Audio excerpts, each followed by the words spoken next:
Now everything is possible, Toxic whispered. He crouched in the bushes near a bluish brick fence. The flecked camouflage, the color of autumn leaves and dirt, made Toxic almost invisible. Across the vacant lot stood a two-story house with a satellite dish on its edge. Now everything was possible. He'd wanted to scare them so much. Pashka, Ivanilov, that girl he didn't know.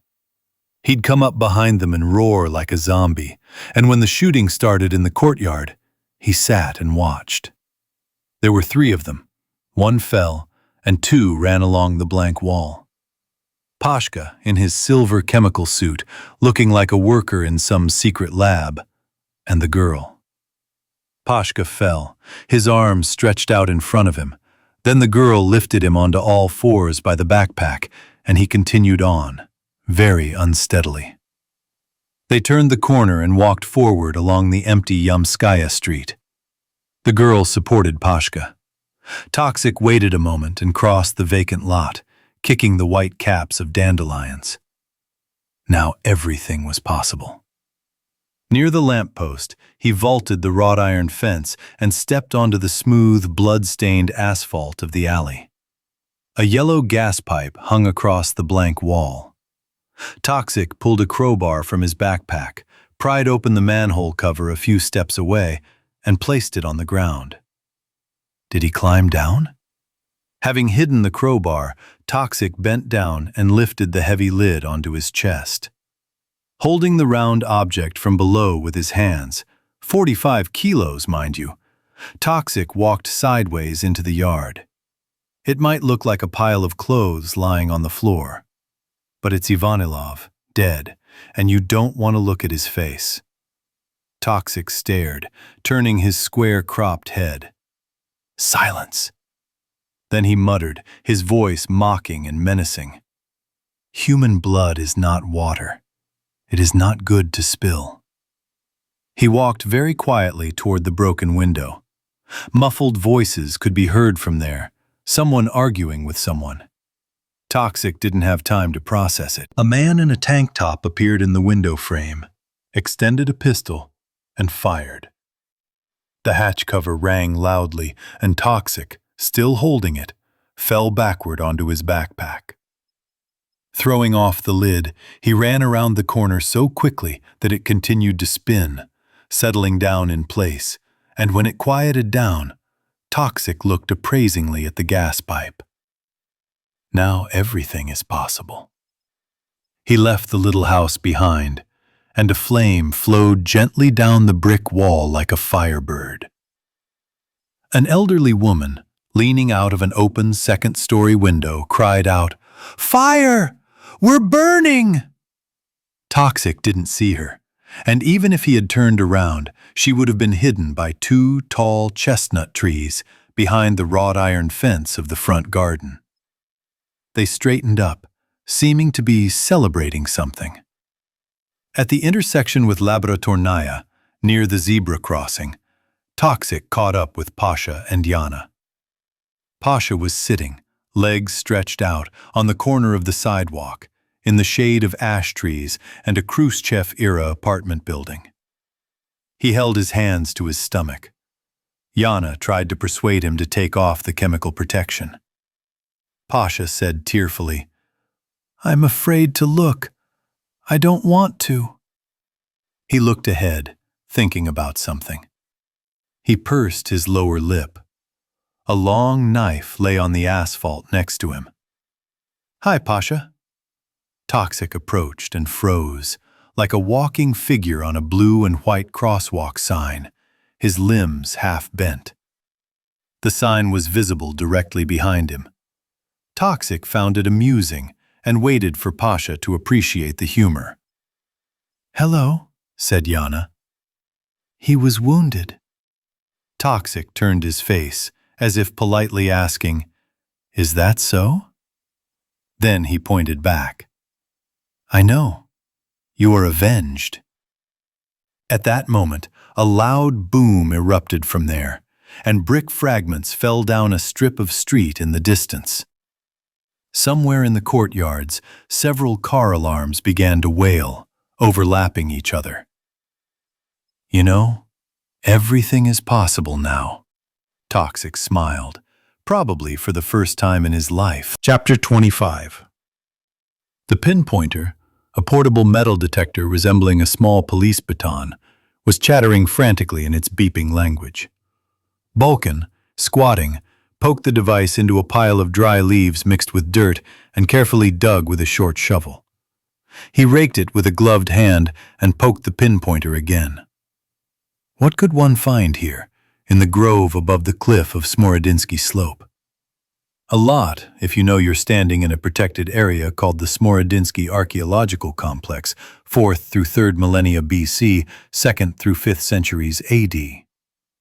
Balkan, with his youthful, plump, and therefore kindly face, had almost won over the archaeological expedition's leadership and was about to receive an open permission to excavate, but was now conducting preliminary reconnaissance. An unofficial cop. There was a rusty cork in a pile of leaves. He tossed it aside. On one side, the grove was bordered by towers peeking out from behind the ramparts of private estates. On the other, the plateau dropped sharply downward, and beneath the loamy slope at the bottom, a rutted road snaked like a snake. Smorodinsky descent. From the thickets on the opposite slope, the rumble of car tires on the cobblestones of Podolsky descent could be heard. But today, there were few cars there, and no traffic at all on Smorodinsky descent.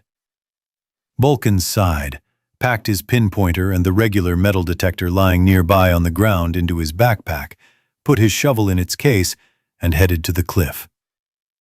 A noise was heard. Balkan quickly jumped back as a mountain biker roared down the dirt road above, making a furious noise.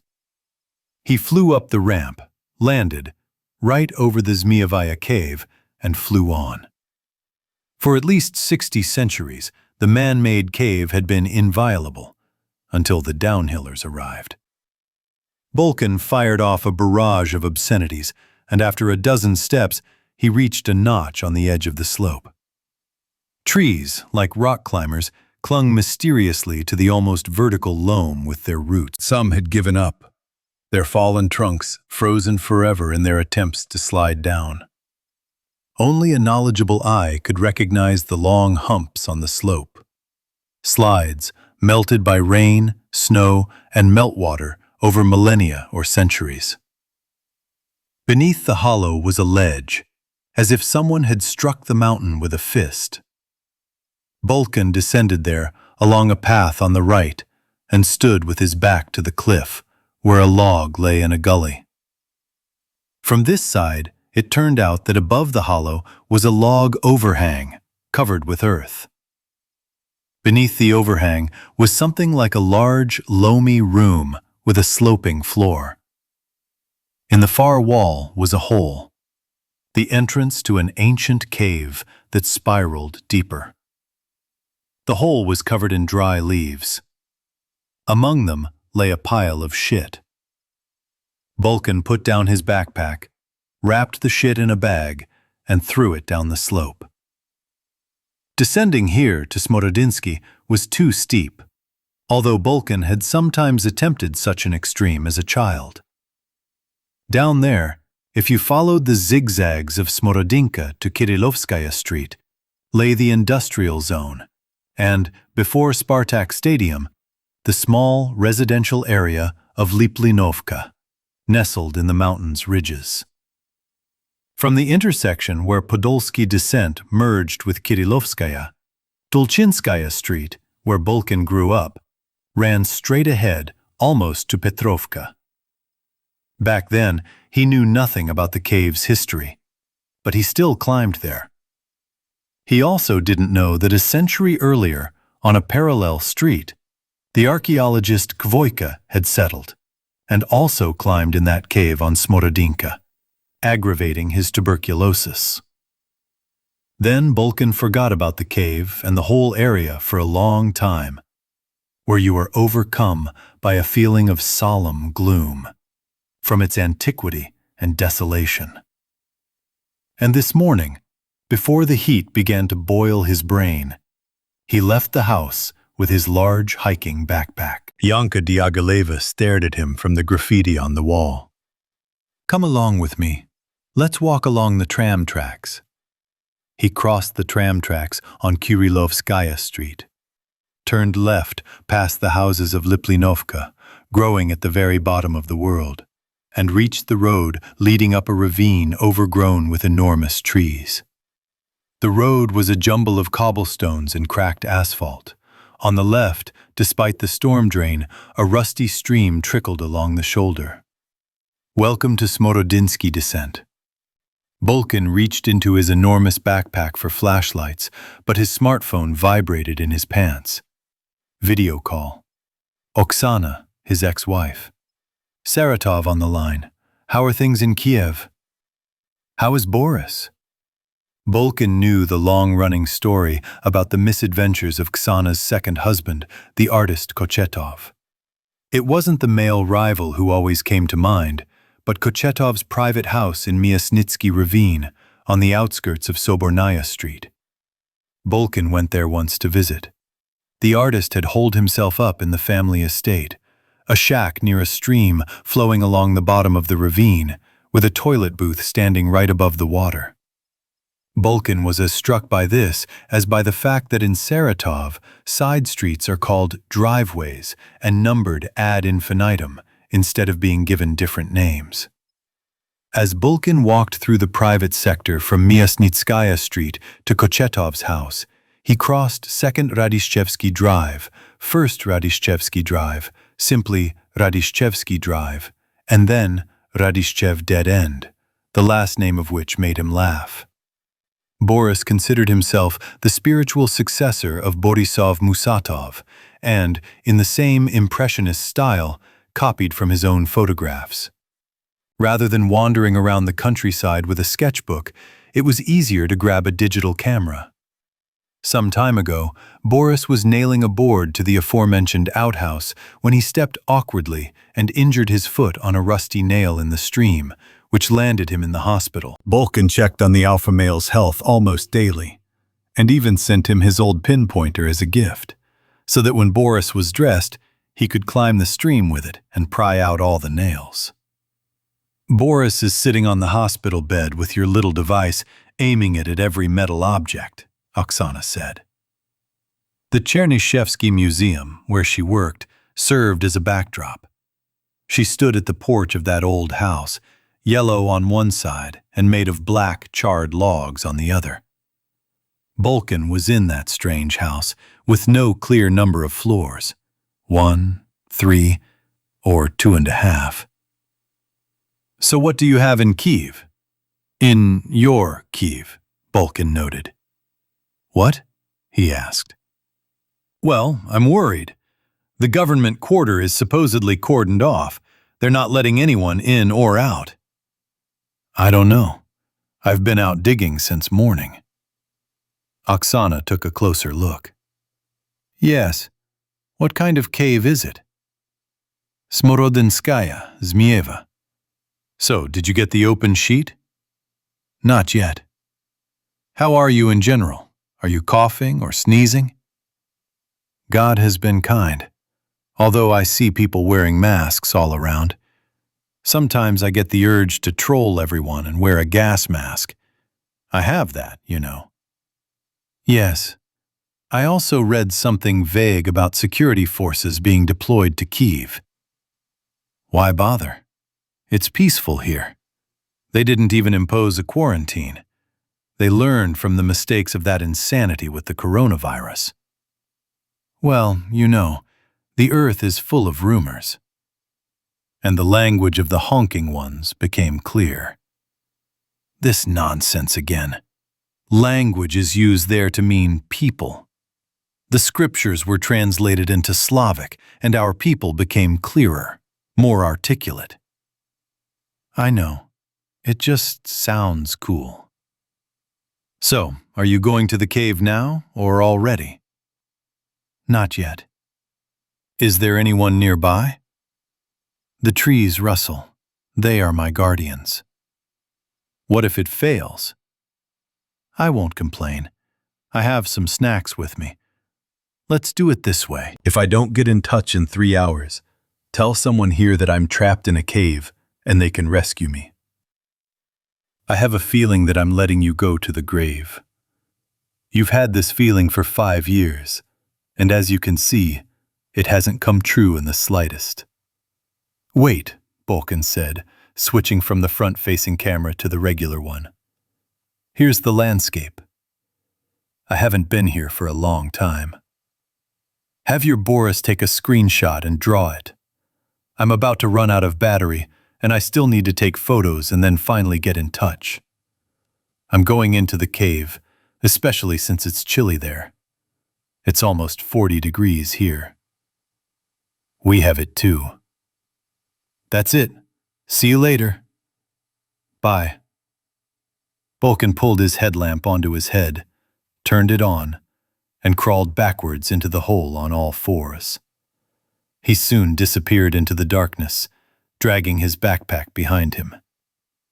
Just a kilometer from here, behind the industrial zone and the railway, on Petrovka, a zombie-clad wonder, twitching and twitching, walked through the flea market. Chapter 26. Alice's head spun. Maples, chestnuts, poplars, factory gates in the wall, a long Khrushchev-era apartment building, a front garden, storm drain grates on the asphalt, a dead hipster. There he stands, moaning and pulling his jaw down with his hands. Alice remembered that besides the bike, there should be an old iron lying on the road. If she could pick it up. She turned and, almost stumbling, ran down the street at a snail's pace. The left side of her head, her temple, her eyebrow, her cheek, was aching.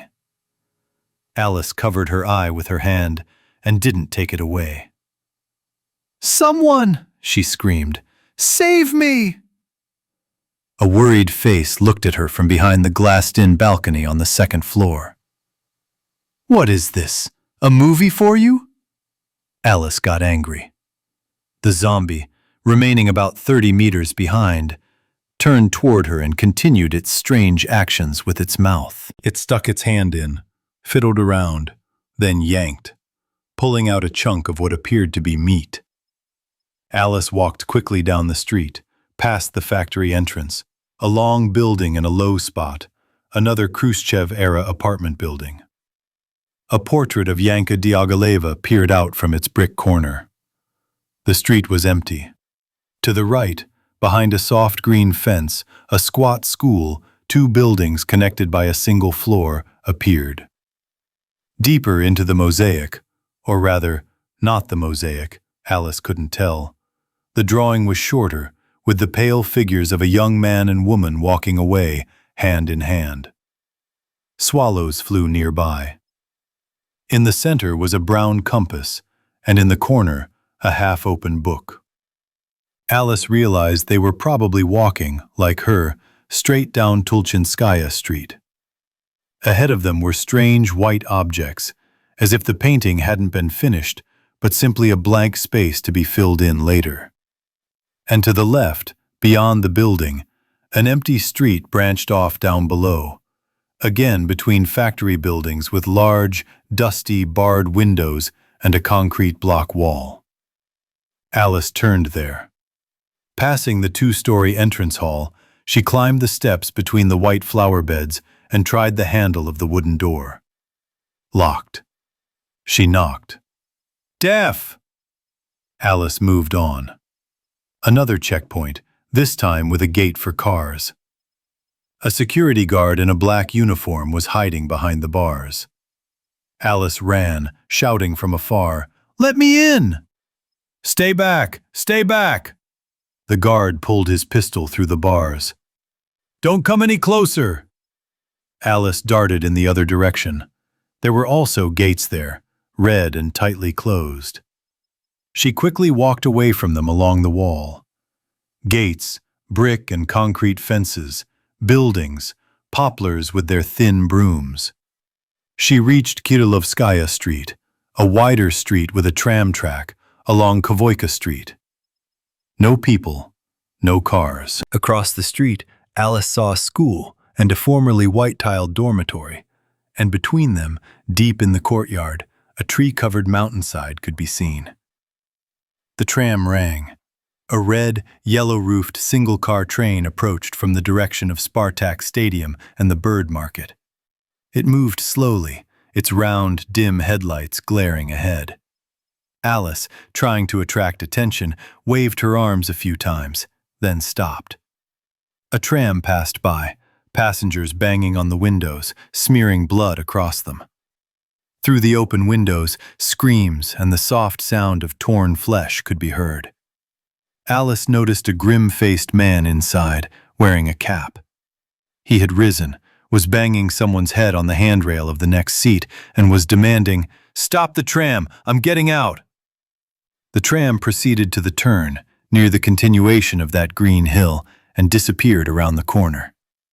Alice stood for a minute, trying to figure out where she was and where to go next. If she turned right, she'd reach the foot of Podilsky Descent, the stadium, and Pavlovka, the famous psychiatric hospital on the mountain.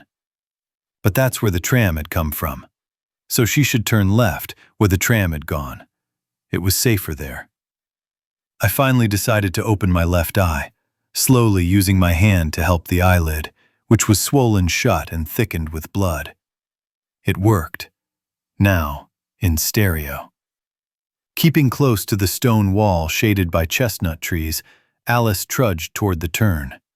She no longer paid attention to the slate factory gate.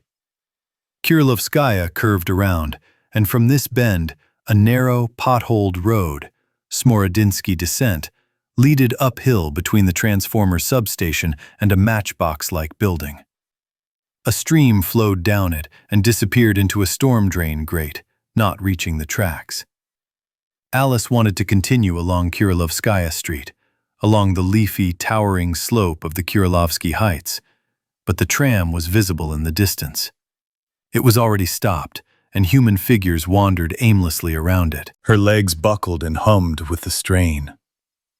Alice climbed up Smorodinsky. The trees along the side of the road grew taller, the banks of the ravine ever steeper. To the left, a nearly vertical wall stretched, cut by a deep, descending ditch, heavily littered in places. Alice preferred this more hidden path. It snaked around the cape of the hill, gradually rising to its plateau. The loamy shore was pale green with moss. Trees protruded from it where they could. The bottom of the ditch was littered with ancient bricks and cobblestones.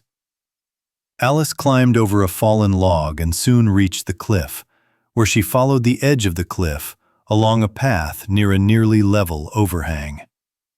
It looked as if it had been deliberately trimmed back in time immemorial. The plateau was covered with a grove. Alice encountered several strange holes and chasms at the edge of the cliff. A rutted, gloomy road lay below. Yes, walking there would have been much more treacherous. Alice noticed a recess in the canopy, under which there was something like a rounded ledge, and then, for several tens of meters, there was an almost vertical slope, with bushes and fallen and doomed trees. She descended the path onto the ledge and saw a hole, the entrance to a cave, that continued through the dent under the log overhang.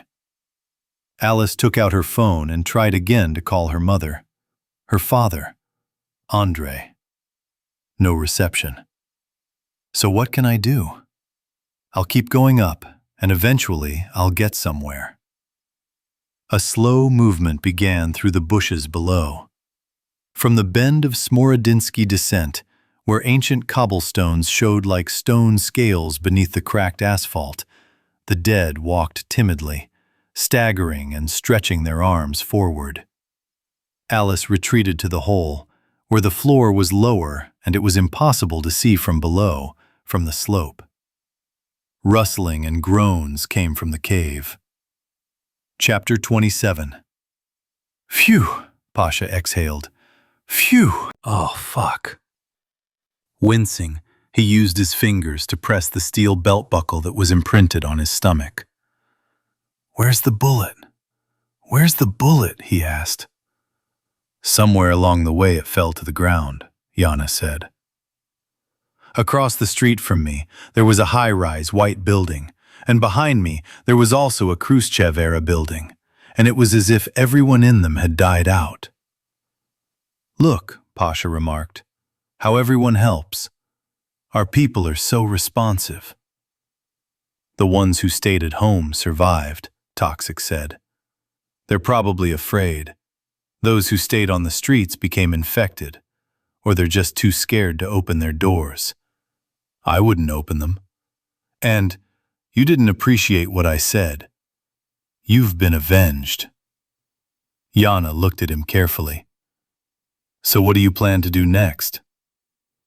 Toxic froze, his face stone-faced, waiting for an answer. Pasha lowered his chemical jacket onto his stomach. "We are heading to the mouth of the Libed. You were walking along Yamskaya Street. We'll go back to the sewer. We won't get home now anyway. I hope everyone's home. We need to get further away. We want to get to the left bank. Maybe there aren't any zombies there yet. Do you know?" "No." Pasha thought for a moment, rose to his feet, and finally pulled off his silver chemical suit. First his pants, then his jacket, then his rubber boots. He revealed himself in denim shorts and a t-shirt, the bottoms of which were thoroughly soaked with blood. "God, it's so nice. Not hot." "Why are you still so worried?" Yana asked. "I was afraid of zombie infection. Better safe than sorry." They walked along deserted Yamskaya Street. Pasha walked slowly, clutching his stomach with his hand. Yana spoke quietly. "I still don't understand. If it's a virus, then zombies can't spread it. Viruses only work in living cells. The virus could be in bacteria. A zombie bites you, the bacteria get into you, and they infect you with the virus. That could be the mechanism," Toxic suggested. He'd read a lot of books. "Or they're not quite dead." Pasha stopped to rest. "No, they're dead," Toxic said convincingly. He walked on carefree, and Pasha and Yana lagged behind a little. Pasha said in a low voice, "We need to choke on him." "And how?" "We'll figure it out." I stupidly blurted out where we were going. The street's architecture was astonishing. Collapsed old houses alternated with factory buildings and new, near skyscrapers. The broken asphalt resembled a carefully assembled puzzle. A yellow, oblong house with ground-level windows sank into the ground. One door was normal height, the other slightly larger than the window. Here, Vladimir Libidska Street joined Yamskaya Street with its green boulevard opposite the drum-shaped motor depot building. Without a word, Toxic ran to the manhole cover, pried it open with a crowbar, unscrewed the lid, and disappeared into the round hole. "Forward!" Pasha hissed. Together with Yana, they ran past the hatch forward along Yamskaya. Pasha puffed out his cheeks, clutched his stomach, and huffed, but he kept pace with Yana. "They won't catch us," he said abruptly. It seemed like these concrete fences, buildings, and old houses would never end. They turned at the bright, pointed-spired Adventist church, then turned again. Pasha asked, "Wait." A minute's rest. Yana stopped. "Do you know where we are running?" "Yes. This way we'll get to the road to Baikova Mountain and the bridge over the Libid." "How much longer?" "No, but..." "What but?" Now Toxic is clearly making his way underground toward Libed, along the Yamka River drainage system. The question is whether he'll overtake us or whether we'll get to Libed faster. Why did he fall into the hatch? That's his game. He wants to wait for us at Libid. Pasha remembered well how, early in his explorations, he'd climbed with Toxic, then still Luke, into the Nikolskaya drainage and adit system, a veritable labyrinth in the slope above the Dnieper. They climbed and climbed. Then Toxic let Pasha go ahead, and after a while, Pasha stopped hearing his footsteps. He turned around, but Toxic was gone. He called out to him and cursed him, but he didn't respond. Pasha decided to follow the same path, but he couldn't remember exactly where to turn, so he climbed into entirely new corridors, where he sat against the wall, just across the stream, and burst into tears. Then Toxic appeared, laughing without a smile. After that, Pasha never communicated with him and carefully avoided joint outings. "That's it, I've rested. Let's go," Pasha said to Yana. "But I can't run anymore." "I'm tired too." "There you go. Just walk carefully and keep your eyes peeled." The street changed direction again. The gates of a car wash and some other business were locked, leaving us to navigate between concrete barriers. "What I can't understand," Yana reasoned, "is the behavior of these zombies." Well, we saw how one zombie, on the bridge, simply aggroed at a living person. "Yes. By the way, I recognized that zombie, the one in the bright t-shirt. I was just walking by and remembered him in hindsight. He's also our digger, nicknamed Chimney Sweep." "Oh, come on." "Yes, that's how it is. So what?" That zombie seemed to be wandering around without a goal. Well, maybe there was some goal, but it wasn't obvious. He was looking for something to eat. Maybe. But we also encountered organized zombies. They, just think about it, marched in a crowd along the Clova sewer, then climbed out and continued along the Libid. Well, so they had nowhere else to go from there. There was only one way. Well, damn, then they got up to the bridge. Those were deliberate movements. Some kind of intelligence was at work there. They had to grab the fence and pull themselves up. They weren't just walking stupidly, they were walking in a straight line. I don't know. Maybe they have a hive mind.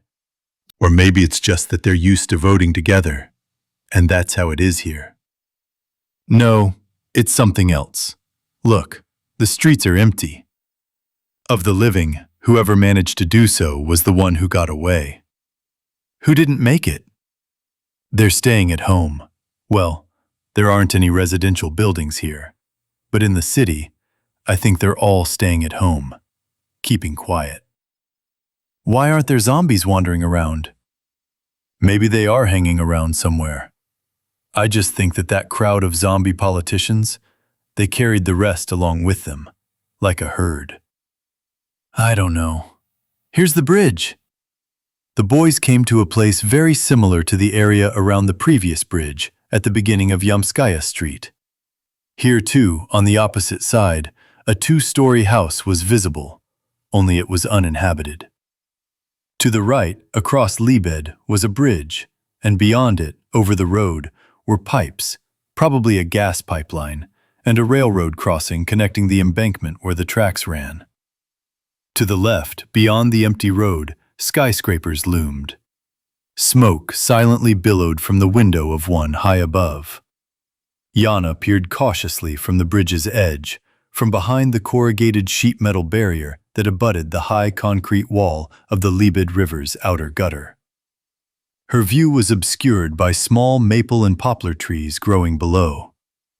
Yana walked a short distance along the railing. Now the view opened up, like a Venetian canal, only a very strange one. On either side of the inner gutter, where dark water flowed, were what appeared to be two small streets paved with flagstones, flanked by graffiti-covered concrete walls that extended into the rear of the industrial zone buildings. "Do you see Toxic?" "No," Yana answered. Pasha, without hiding, approached the other side of the bridge, the one facing the river. He looked down. He turned to Yana and shook his head. Yana approached. "He might be under the bridge." "Let's go from there and have a look," Pasha said, pointing to an asphalt-covered area behind the iron shack along the right bank of the Libid, above the outer trench. The area was bordered by thick, braided pipes lying on the ground, and a low, slanted steel gate led into it.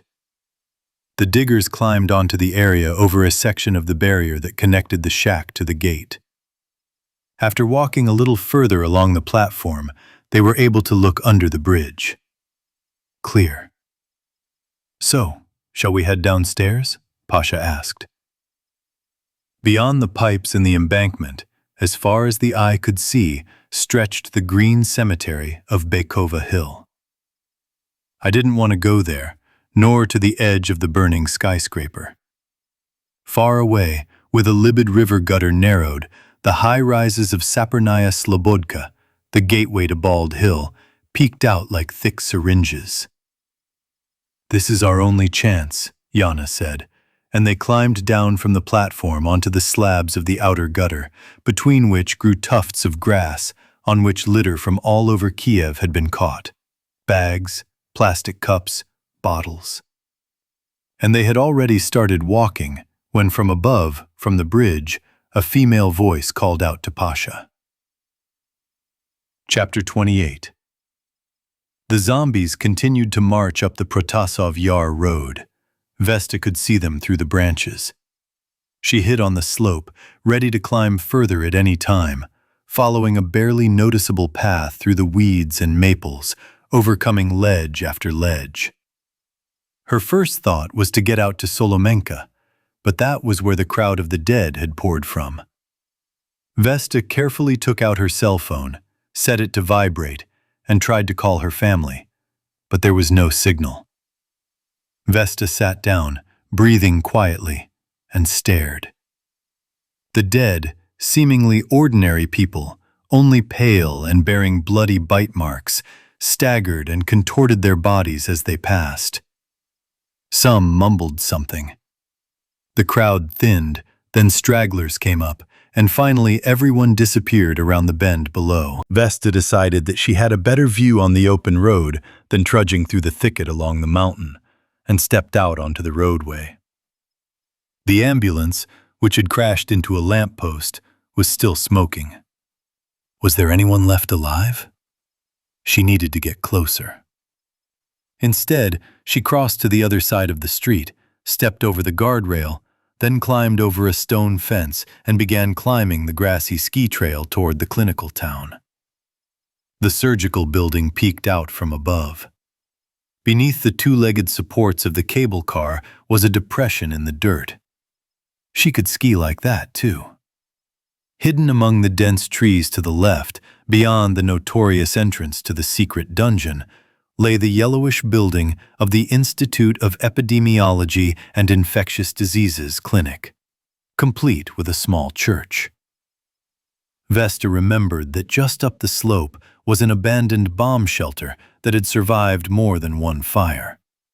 And at the top stood a biochemical laboratory, seemingly well built but burnt out inside and therefore deserted. Its facade resembled a Stalin-era sanatorium.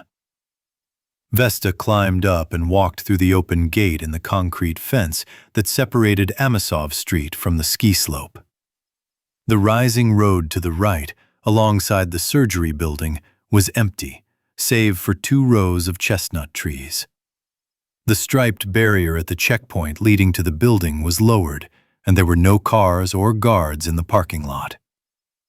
Vesta turned left, and near the laboratory, quieted by the greenery, noticed sluggish movement, the crackling of twigs and dry leaves. Someone was walking behind the sagging chain-link fence.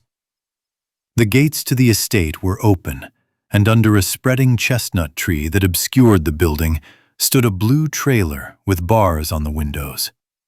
A sickly-looking, unshaven man in sweatpants and a t-shirt walked from the lab to the booth, arms outstretched. He turned to Vesta and began to walk out the gate. "The Walking Dead, new season," he said in a sharp voice. Vesta relaxed. Don't you have anything better to do? Nothing. I went out for a cigarette for a minute. Then it all started, and they wouldn't let me back in. He turned to the side where he was probably being treated and said theatrically, "Bitch!" Then he turned to Vesta. And you see, he didn't have anything on him. He even left his cell phone. Why aren't they letting you back in? Who the hell knows? They're afraid of zombies, he sang. Or maybe they closed, and now there's simply no one left to open them. Have I considered that option? So, everyone died inside or something? He squinted. Vesta nodded. Then she extended her hand. Vesta. Vanya, Ivan. He shook his head, then asked, What kind of name is that? Digger's nickname. Are you a digger? Yeah. And you're lying here in the hospital? She noticed a catheter taped to Vanya's arm. Yes, something like that. Like drug addiction, alcoholism, and smoking, there is a way out. First? Yes. Why are we standing here getting caught? So far, everything seems calm. I'm here. Vanya pointed his head towards the laboratory. I looked around. Maybe he's hiding there. If we're going to hide, there's a bomber nearby. But it's a one-way ticket, Vesta said, starting to walk down the street. Ivan followed, his flip-flops clicking on the asphalt. Why is that? They have a different purpose. To survive a nuclear explosion, a chemical attack, a bombing. And if both the normal and emergency exits are breached, zombies will enter from both sides, and that's it. Got it. So what are we going to do? I'm thinking.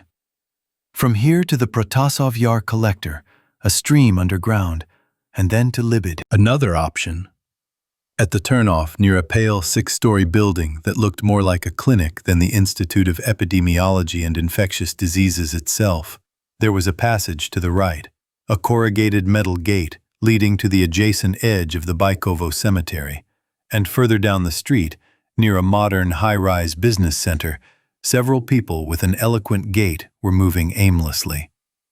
They clumsily began to change lanes and move towards the intersection. There!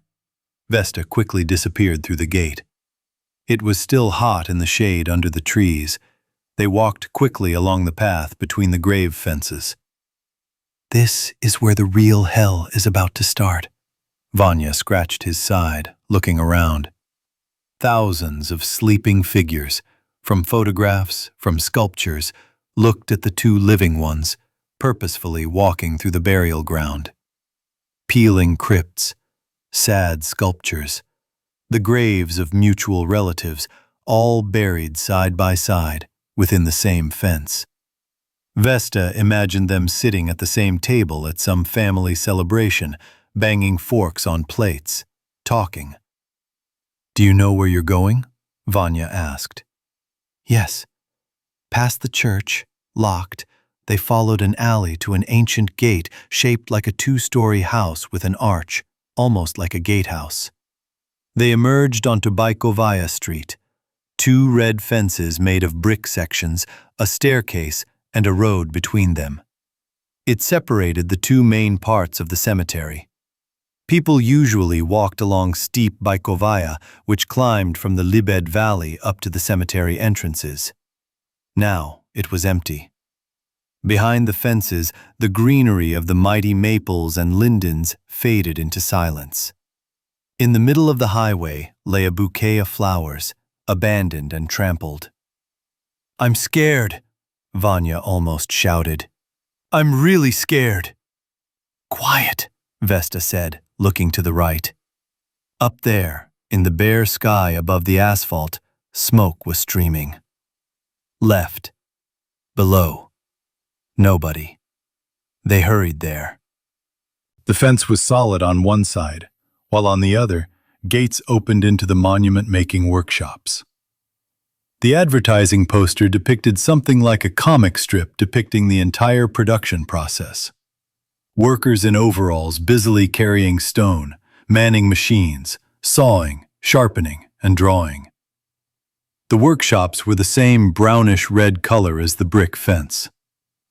Vanya walked quickly and with a swagger, like a beachgoer on the sand. Vesta realized he wasn't leaving the hospital for cigarettes. An intersection at the foot of Baikova Mountain. Vesta remembered how a tram used to run here. The street continued under a bridge with a railroad track. The bridge connected two parts of a grassy embankment. Libed is there, behind the tunnel. There is another bridge, over the river. Vanya didn't answer, but stared at the flower market that stretched along the bend in the red wall. Wreaths of flowers and pine needles lay under awnings, umbrellas, and simply in the sun, and bouquets stood in wicker baskets and plastic buckets. A dead woman, wearing a wreath on her head, it sank up to her eyes, danced silently on the sidewalk. Her skirt was covered in stars, her blouse and the wound on her side revealed pink flesh and bones. Vanya said mournfully, "Spruce is the tree of the dead. When we put up a tree for New Year's, it's a funeral for the outgoing year. The coffin is always made of spruce or pine planks." The dancer stopped and moved smoothly, swaying towards him, spreading her arms out to the sides. The traffic light switched to green. "We can go," Vanya exclaimed, and crossed the zebra crossing, marked by 2 rows of dotted lines. The dead woman was caught in the void, blinded by the encroaching wreath, drawn only by the sound. Vesta and Ivan passed under a crossing, a thick pipe immediately beyond it, curving around a gate with a booth, and beyond them was a bridge over the Libed River. Vanya, on his own tide, glanced up at the sky and muttered something. Vesta, ahead of him, approached the bridge railing and glanced down. On the right-hand side of the Libed River's outer gutter stood 2 people, a portly young man and a skinny girl. Vesta recognized them and called out, "Pasha!" Chapter 29. Ira was terrified to discover what she'd guessed. Riding her bike closer to the turquoise flat bus stop, she saw the cable-stayed section of the bridge to the right and the bridge deck from Muromets to the left bank, barred by a guardrail along its length. The multi-lane highway was smoking, with smoke coming from cars and trucks. They were already dying down, some simply standing there, like black beetles fused into the asphalt. Opposite Ira's stood a mirror image stop. Both had pink and turquoise facades, curved slightly inward, and an entrance to an underground passage. Maybe it was full of zombies? Ira, pushing herself with her feet, reached the barrier, moved her rather heavy bike over it, and climbed over herself. The second stop was just as lifeless. 3 benches were empty, but pools of blood lay smeared beneath them. This meant, Ira realized, that people had been killed here, and then they had gotten up and walked away. Was this the embodiment of the centuries-old dream of immortality? Rounding the bus stop, Ira, without pedaling, began to drive down the road, leaving the bridge behind. Further on, Muromets Island would end and merge into another, Trukhanov. She just had to get there. To the left lay a field of mounds, some grassy, some bare. The ground between them was rutted by wheels. Motorcyclists once trained here on the jumps. Now it's empty. Empty. Ira turned right, parallel to the highway leading from the bus stop to the bridge, and was now driving between a parking lot enclosed by a chain-link fence and a guardrail, beyond which a riot of young poplars, considerably quieted by the heat, rose from the lowlands. Almost opposite the cable-stayed pylon with its bundles of cables, like a bipedal Gulliver being pulled back and forth by Lilliputians, there was a fork in the road, leading under the bridge and along the shoreline. Ira headed there. However, The Dnieper bank wasn't fenced off by concrete sections topped with barbed wire for long. On the other side, there were black sedges, low aspens, and poplars. Then the fence gave way to an open bank, about 30 meters from the water. The smell of willows baked in the sand was intoxicating. Ira stopped and peered through the gaps between the trees. From here, on the right bank of the Dnieper, the industrial zone of Rybalski Island was dimly visible. It seemed quiet and peaceful. Although no one was driving along the road, Ira pushed her bike to the side of the road and tried to call her mother again. Crap. I dialed Pantyukin. Pantyukin's bass voice. He picked up the phone. Yes, hello. Pavlik? I'm almost at Trukhanov. Or maybe I'm already there. I don't know where the island borders are. What's around? No one yet. Otherwise, I wouldn't be talking to you. Are you still sitting in your toilet? Yes. That rare occasion when there is no line outside. Do you have anything to breathe there? Yes, there's a ventilation pipe here. A miniature bunker. I'd go crazy here. It'd be like being buried alive. I'm on my way. I think I'll get to you in an hour, if everything is clear. Well, I can hold out for an hour. Even more. I just don't understand how you'll get across the strait. I told you, we'll figure it out. Okay, we'll only get in touch if absolutely necessary, so we don't run down the battery. Anyway, I'll call you at Hydropark to find out where your toilet is. Okay, I'll wait. Be careful. Well, yes. She ended the conversation and moved on. Ira couldn't remember exactly where, but if you turn left through the thicket off the main road that ran almost the entire length of the island, you'd find various privatized former resorts, boat docks, and the like. She'd once driven into that area and discovered a small private beach where, for some reason, people in full dress were hanging out. Some were walking, others were lounging in lounge chairs with cocktails. It resembled the set of a strange, surreal film, and she hurried back. And now she had only one task: to go straight ahead, as far as she could go. No one emerged from the thicket with a guttural roar, and there was not a soul on the shore. She came across a bike abandoned in the middle of the road. She passed it carefully, looking around. Here the road wound between concrete fences. At the beginning of this peculiar street, a fence blocked access to the shore and also prevented entry from the thicket.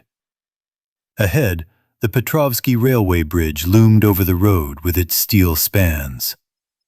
Ira knew that beyond the fence lay its security zone, and that machine gunners were stationed there. Ira reached a place where each wall had a gate into the zone, a low, visible wire mesh one. Ira slowed down and peered in. Only the bridge stood silently on its brown supports, over the field, over the Dnieper, over the Chertoroy on the other side. Calling anyone was pointless. Going there would only get you shot. She rode on. The stranger's bike, with its high saddle, was uncomfortable. Ira had to either pedal standing up or sit, leaning low over the handlebars. Besides, her feet barely reached the pedals. Now the road simply ran through the grove, the Dnieper bank lying out of sight and receding further and further as the island began to widen from a narrow isthmus with a bridge. But suddenly, an asphalt alley stretched away from the river. Ira slowed down. What's the best way? Should she turn there? Ahead, very close, another fork in the road was visible. From there, the sound of horses' hooves could be heard. And before Ira could hide behind the bushes at the side of the road, a woman with black hair stopped next to her on a chestnut horse. Like a startled crow. The horse was bareback. Bleeding teeth marks were visible on the rider's right arm, below the elbow. "Where are you from?" she shouted. Where did you come from? From Muromets. Ah! The horse moved forward, then returned. The horse stamped its feet in place. Where are you from? Ira asked. From the horse base. You've already passed it. They won't let me back in there. I'm bitten. They think I'll turn into a zombie. Well, that can't be ruled out. Go to hell! The rider's voice broke into a hoarse croak. As long as I'm alive. And it's not a fatal wound. You're a cyclist. You should have a first aid kit. What do you have there? I took a closer look at Ira's neck. Were you bitten too? They shot at me. Holy shit. Are those machine gunners? No, earlier, on Muromets. Okay, let's look at the first aid kit. She dismounted. If anything, my name is Marina. I'm Eeyore. Ira had to lisp more than usual today. Very nice. Or rather, not so nice, under these circumstances. What is the horse's name? Anchar. There is such a tree of death, Anchar. Ira noticed another pouch on the stranger's bike near the handlebars. This must be the first aid kit. Unfastening the Velcro, Ira pulled out the contents. 3 condoms. What else? Several antibacterial bandages in a package and a plastic container of chlorhexidine. Ira unscrewed the cap from the last one and poured it on her neck. And me? Marina extended her hand. Here, Ira said, tearing open the packet of bandages and covering the wound on her neck. Ah, Marina grimaced, washing the bite with antiseptic. She began to examine it. I don't like the swelling. It's inflammation. Deep, damn it. The blood was gushing out so much at first. You should have seen it. I can imagine. Give me a Band-Aid. Okay, let's get this straight. Where are you from? Is it dangerous there? Is there a chance I can get through? Where? Somewhere on the mainland. No, there are zombies at the Moscow Bridge, and the bridge to the left and right banks is filled with burning cars. The horse was bored. He pricked up his ears and, turning his long neck, looked with intelligent eyes. And beyond the bridge? Towards the Desna. Differently. You see, at the mouth of the Desna, north of the Muromets, there's a dam. It separates the Chertoroy from the Desna. The Chertoroy begins to flow parallel to the Dnieper there, on the other side of the Muromets. You can cross the dam to the left bank, almost to Troyeshchina. But if I gallop there and the dam is blocked, I'll have wasted my time and horsepower. And then it's unclear whether I'll be able to break through back to Trukhanov. Is it impossible to swim across the Chertoraya on a horse? I don't know. I've never tried to swim on a horse, and I never will. Okay, where are you headed? To Hydropark. I need to save someone there. There's a strait there, Dolbichka. How will you get across? I will solve problems as they arise. Okay, Marina nodded. I'll ride next to you to Dolbichka and see how you decide. Marina mounted Anchar, Ira mounted her bike, and they leisurely set off down the road. At the fork in the road, there was a green lawn with a gazebo, 3 benches arranged in a U-shape with a flat roof. Someone had left a paper cup on the planks. Right, said Marina. Why? Because. There, to the left. Did they bite you? No, there are gates and private property. They followed the empty highway into a pine forest. The air smelled of resin, and brown needles lay along the sides. Paths branched off to the sides. The road curved gently. Ida drove slowly. The hooves clattered rhythmically. Maybe a little faster? She asked. We'll have to do it faster, I think. Save your strength. You look like death. Here's what I think.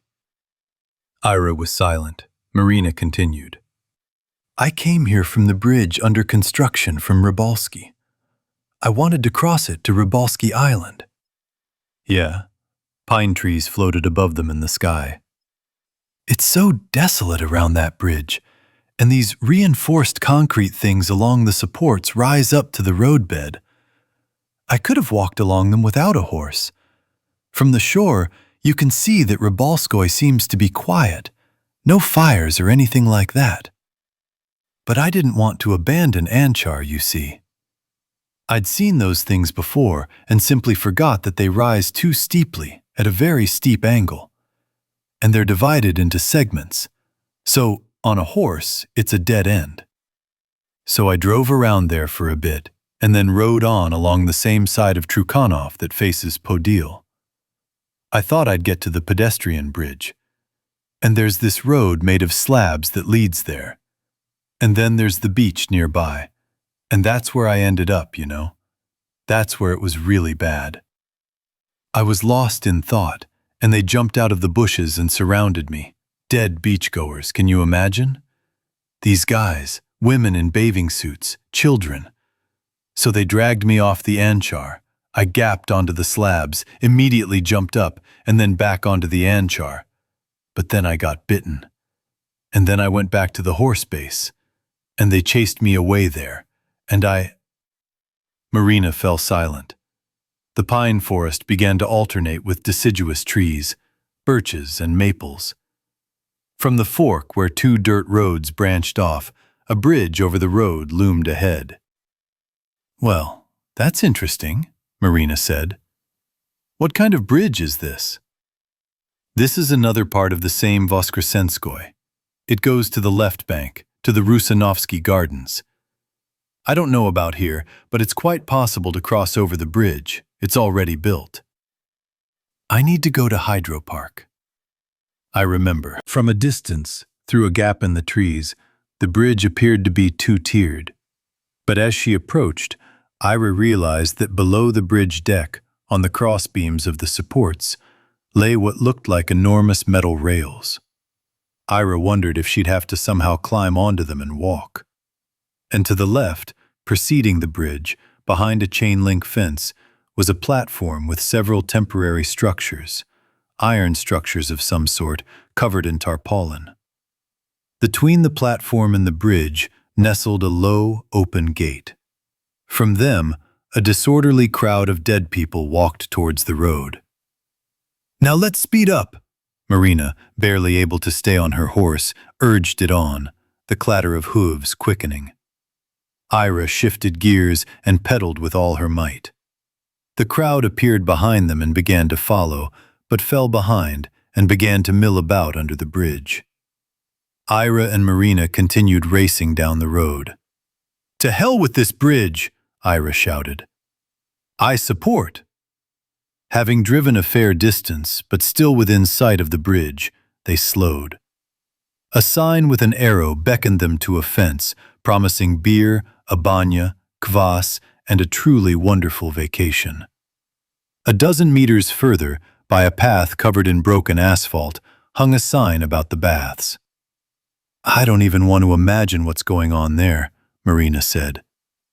The highway wound its way past birches, ash trees, and poplars. Near the dirt road that branched off to the left, behind a poster with a map of the cross-country bike route, another gazebo splayed out. A dead man in swimming trunks sat on a bench inside. He turned his head to follow the riders, stood up, and stretched after them, then fell and began crawling, making no attempt to get up. The highway stretched out into a straight line. Far away, through a gap in the trees, the right bank appeared. Wait, Marina moved Anchar a step further. What? Ira also slowed down. We'll get to the very center of the island, where the people are, the eateries, and the exit to the pedestrian bridge. A real chance to cross to the right bank. And we should have turned off at Dolbichka, where there's that gazebo and the zombie in underwear. Do you really have to go back to the zombies again? We'll have to. Do you even know how to drive? Approximately. Always heading south. There, along the main road, a kind of dirt road that runs between the bushes. And then to the nudist beach. Across the strait is Hydro Park. I know. Okay, I'll ride on then. Wait, I'll walk you to the gazebo now. They began to return.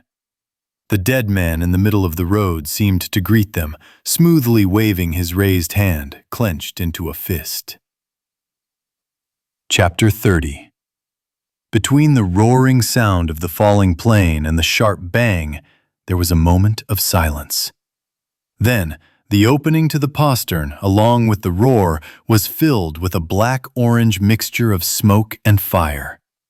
Rain fell from the ceiling. A wafting heat blew in. Dima and Mila coughed incessantly. They hid in a nook, battered by collectors of antique bricks. The tunnel became completely dark. The crackling of fire could be heard outside.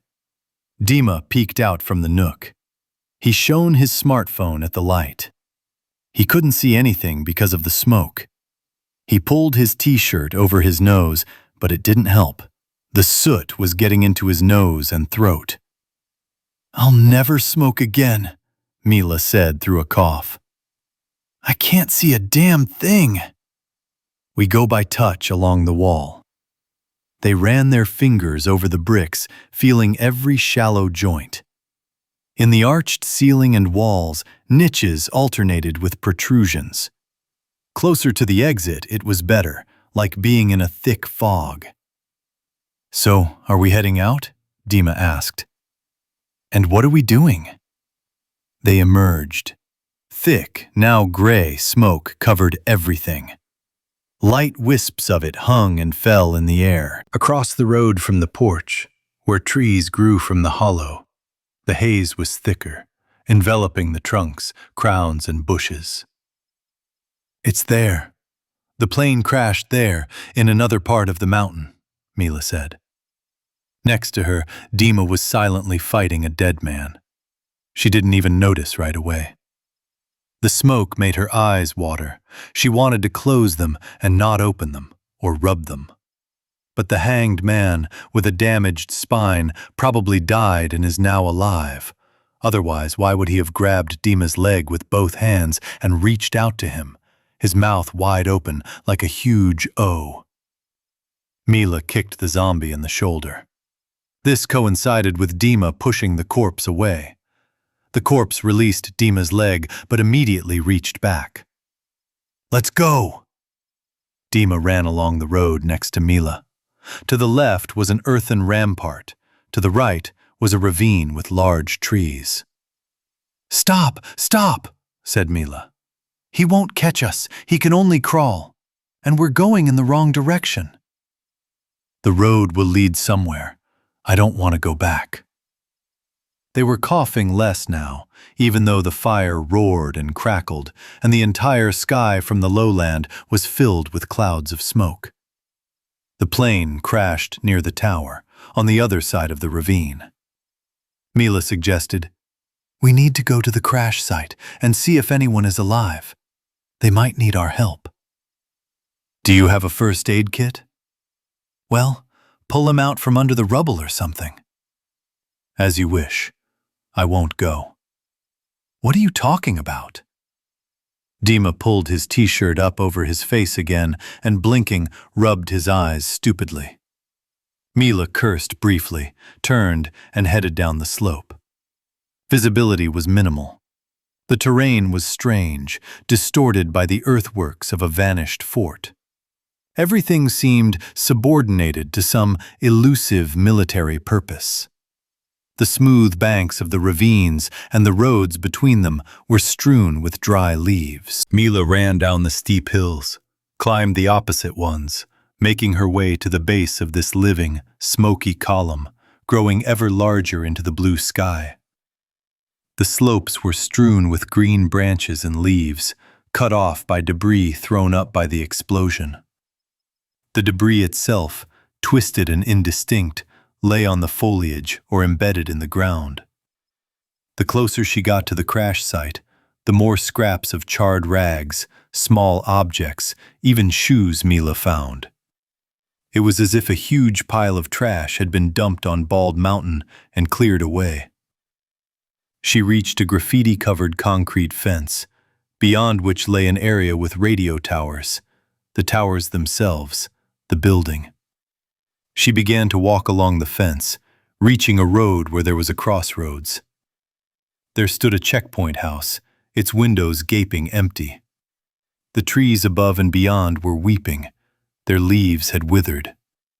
Everything seemed to emerge from a fog. The sky was completely obscured by the smoke. Near the corner of the house, there was a pile of construction rubble, with withered weeds sticking out of it. A blue and yellow uniform.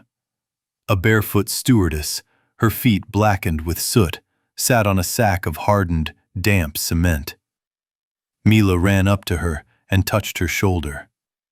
The stewardess looked at Mila silently. "Everything is fine?"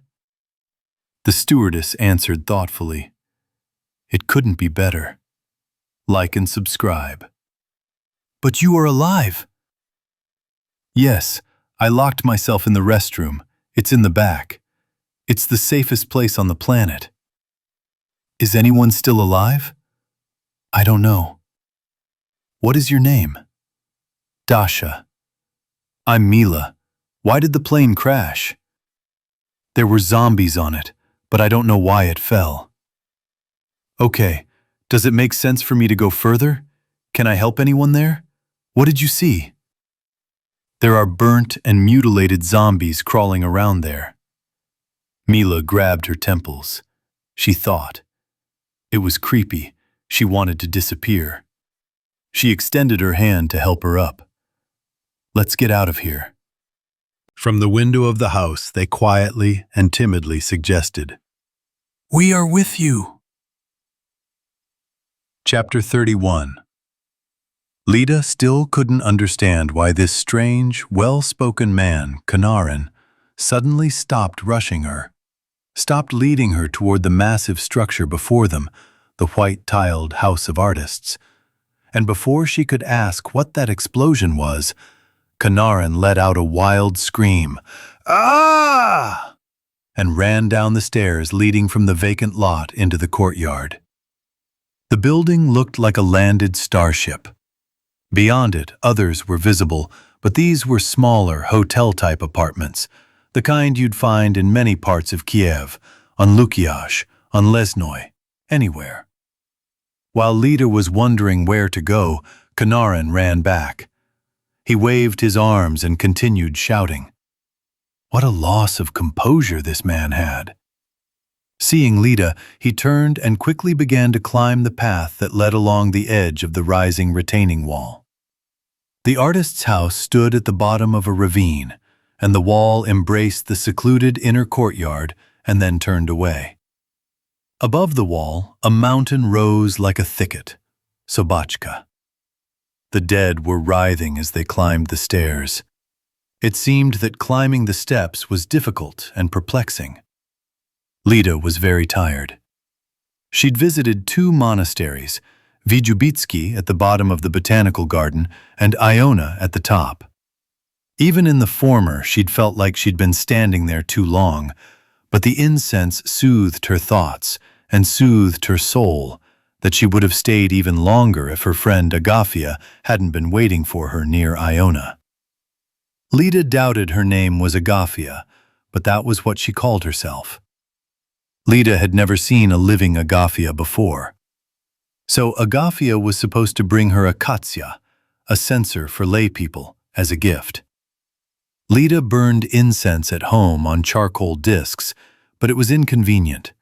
The melted mixture of charcoal and resin had already stained all the small vessels in her apartment, and she hadn't had time to clean them. Now Lida was going to burn the censer as expected, walking clockwise, reading the 50th Psalm. And in the church of St. Jonah, she stood and breathed incense, and it was absolutely wonderful. It seemed like angels were about to descend from heaven. Shine forth glory. Having said goodbye to Agafia, who had gone the other way, toward Vidubici. Lida put the katseya in her linen bag and, in the most blissful mood, headed for the botanical garden's exit. At the crossroads where the road descended toward the lilac garden, seeing the green hills to her right, Lida recalled the priest telling her, "Behold, here the founder of the monastery, Saint Jonah, emerging from the gates, saw a wondrous grove and walked into the otherworldly abode, where he met deceased monks, his old acquaintances." But Jonah couldn't remain there long, for time flowed differently there. And above the very site of the church where Lida had just been, Jonah's spiritual companion, Father Hilarion, saw a pillar of fire. Every time she returned home, Lida pondered the stories she'd heard and recounted them to her mother. And those stories were not only wondrous, but also terrifying. After his death in 1902, Jonah rested incorruptibly in a cypress coffin in the church crypt. By the 1960s, the church was already a warehouse, but then they decided to turn it into a botany museum. They ransacked the crypt, opened the coffin, and severed the head and arm of Saint Jonah. The arm was later found again and attached to the body with priestly cuffs, but the head was gone. Either artists flayed the flesh from it to copy the skull, or some scrawny people, after playing soccer with the head, carried it to the anatomical museum and sold it. The headless body was then buried in the nearby Zverinets cemetery and lay there for almost a quarter of a century, until it was moved to its original location, to the crypt at the church. What was astonishing was that Lida walked the land where all this had happened, miracles and demonic things. She'd traveled here from Tatarka, a long, illogical route, partly on foot, partly by transport. But she loved it so much, she felt like those pilgrims who came to Kiev on foot in the 19th century, with their shoes on poles.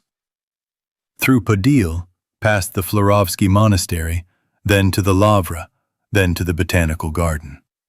At home and at work, it seemed to her as if the end of the world was already approaching. And lo and behold, the Antichrist had arrived, perhaps in the form of a world government, and his nets were ensnaring humanity, while she, Lida, avoided these snares at all costs. But when she visited churches and breathed in that wondrous incense, she felt calm, and her anxiety receded. When it all started, with the quarantined liner, the ferry full of the living dead, Lida couldn't comprehend what was happening, for she remembered. "Behold, I tell you a mystery. We shall not all sleep, but we shall all be changed, in a moment, in the twinkling of an eye, at the last trumpet. For the trumpet shall sound, and the dead shall be raised incorruptible, and we shall be changed." But no one trumpeted. There was no trumpet sound, so the last day had not yet come. The bliss in her mind faded a little, and when the first zombie had almost reached the top of the stairs, Lida's heart sank, and then began to beat faster. She climbed along the path along the supporting wall. Chapter 32. A groan and wheezing came from the hole, and behind Alice, below the steep, crumbling slope, the dead were trudging along the broken road. Alice wanted to climb back up from the ledge into the grove, but she paused and watched as something crawled from a hole in the loamy wall. A chubby man with a flashlight on his forehead. His face was flushed. He groaned and pulled himself up with his arms, and upon seeing Alice, he shouted, "Help!" What needs to be done?" She opened her eyes wide. "I've found myself in a difficult situation. I've become a victim of my own stupidity. I'm an archaeologist, Pavel Bulkin." "It's Alice! Wait! There are zombies coming downstairs now!" Bulkin didn't pay attention.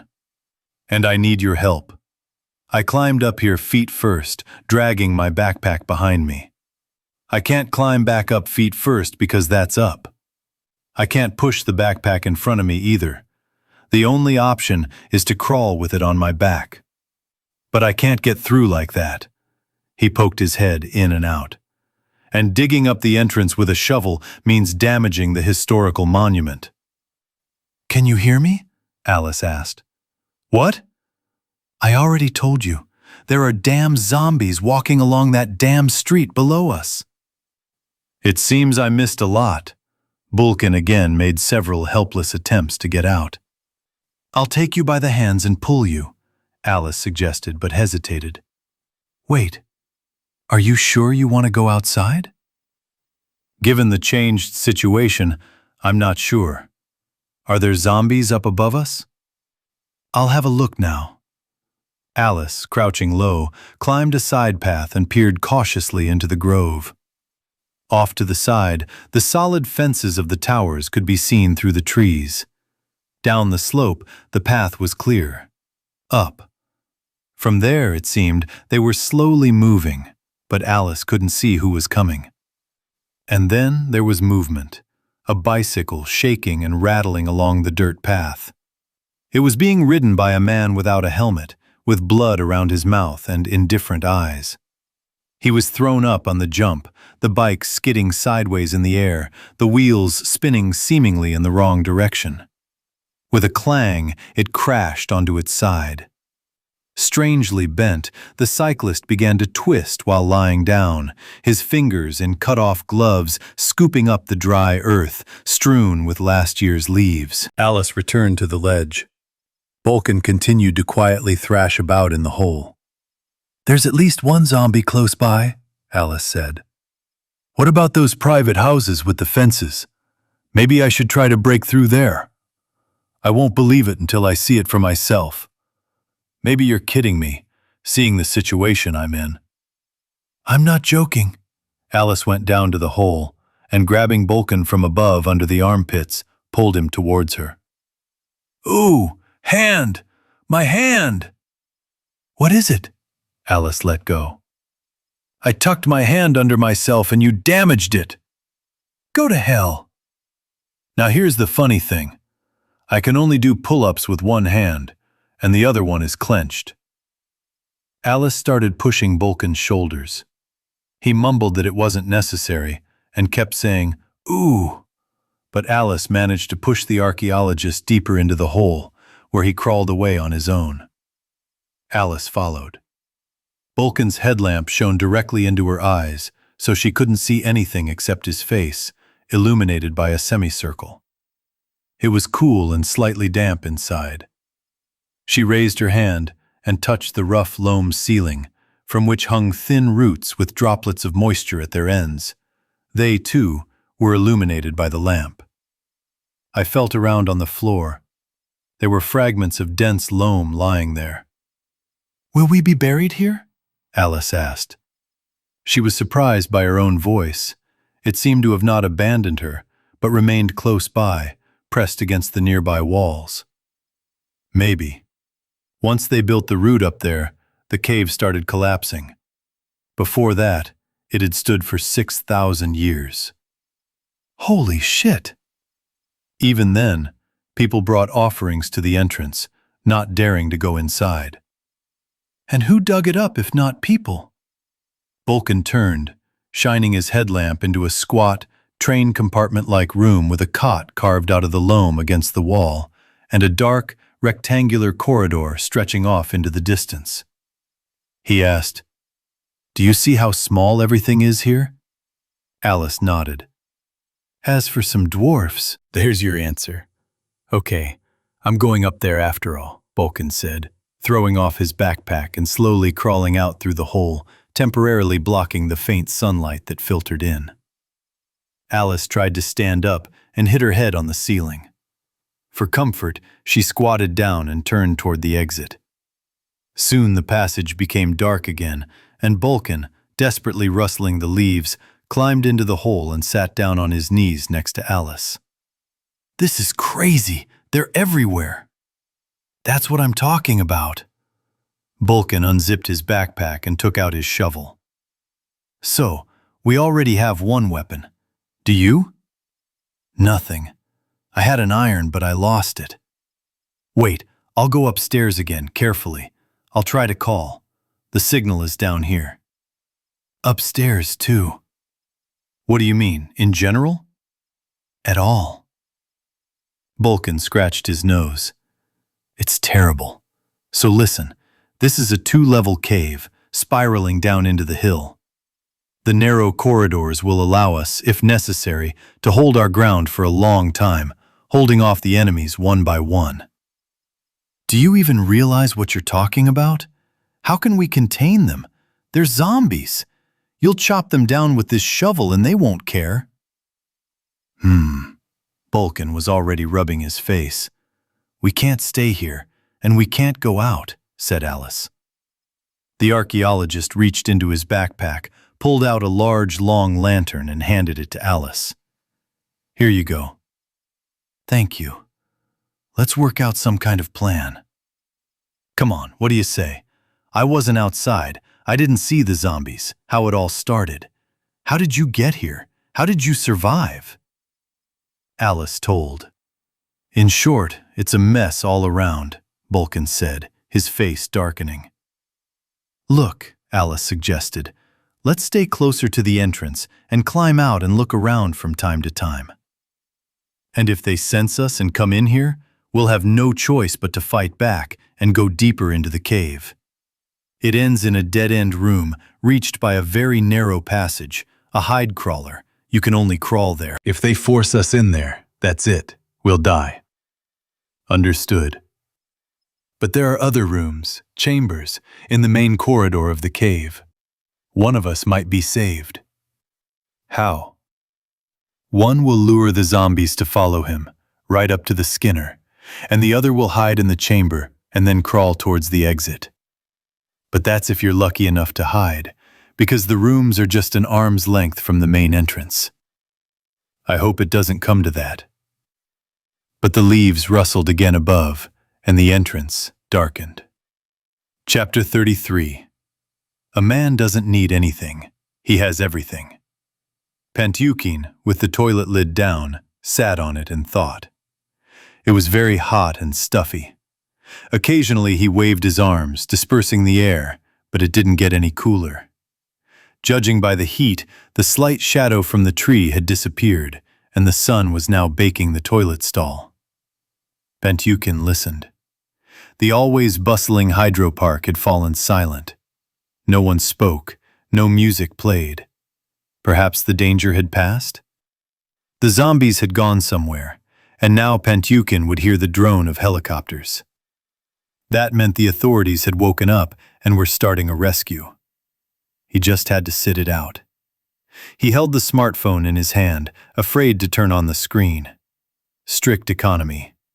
All hope rested on that Ira. If she didn't know where he was, everything was lost. He would die here. And if not? Pantyukin suddenly realized he hadn't even tried opening the door. He quietly, slowly pulled back the latch and pushed the door gently. It didn't budge. Of course, there should be a corpse outside. But why wasn't it coming back to life? There was a zombie epidemic all around. Pantyukin pushed harder, pressed, leaned against it. A gap appeared between the door and the frame, and the movement was stuck. He couldn't see who was lying behind the door, but through the crack he could observe the surroundings. Just a little. The beer tent with plastic chairs inside was empty, one chair overturned. A mobile shawarma stand under the green canopy of a tree. The Budgerigar Cafe lay out of sight. Pantyukin crouched down and, sticking his fingers through the crack, tried to feel for what was lying behind the door.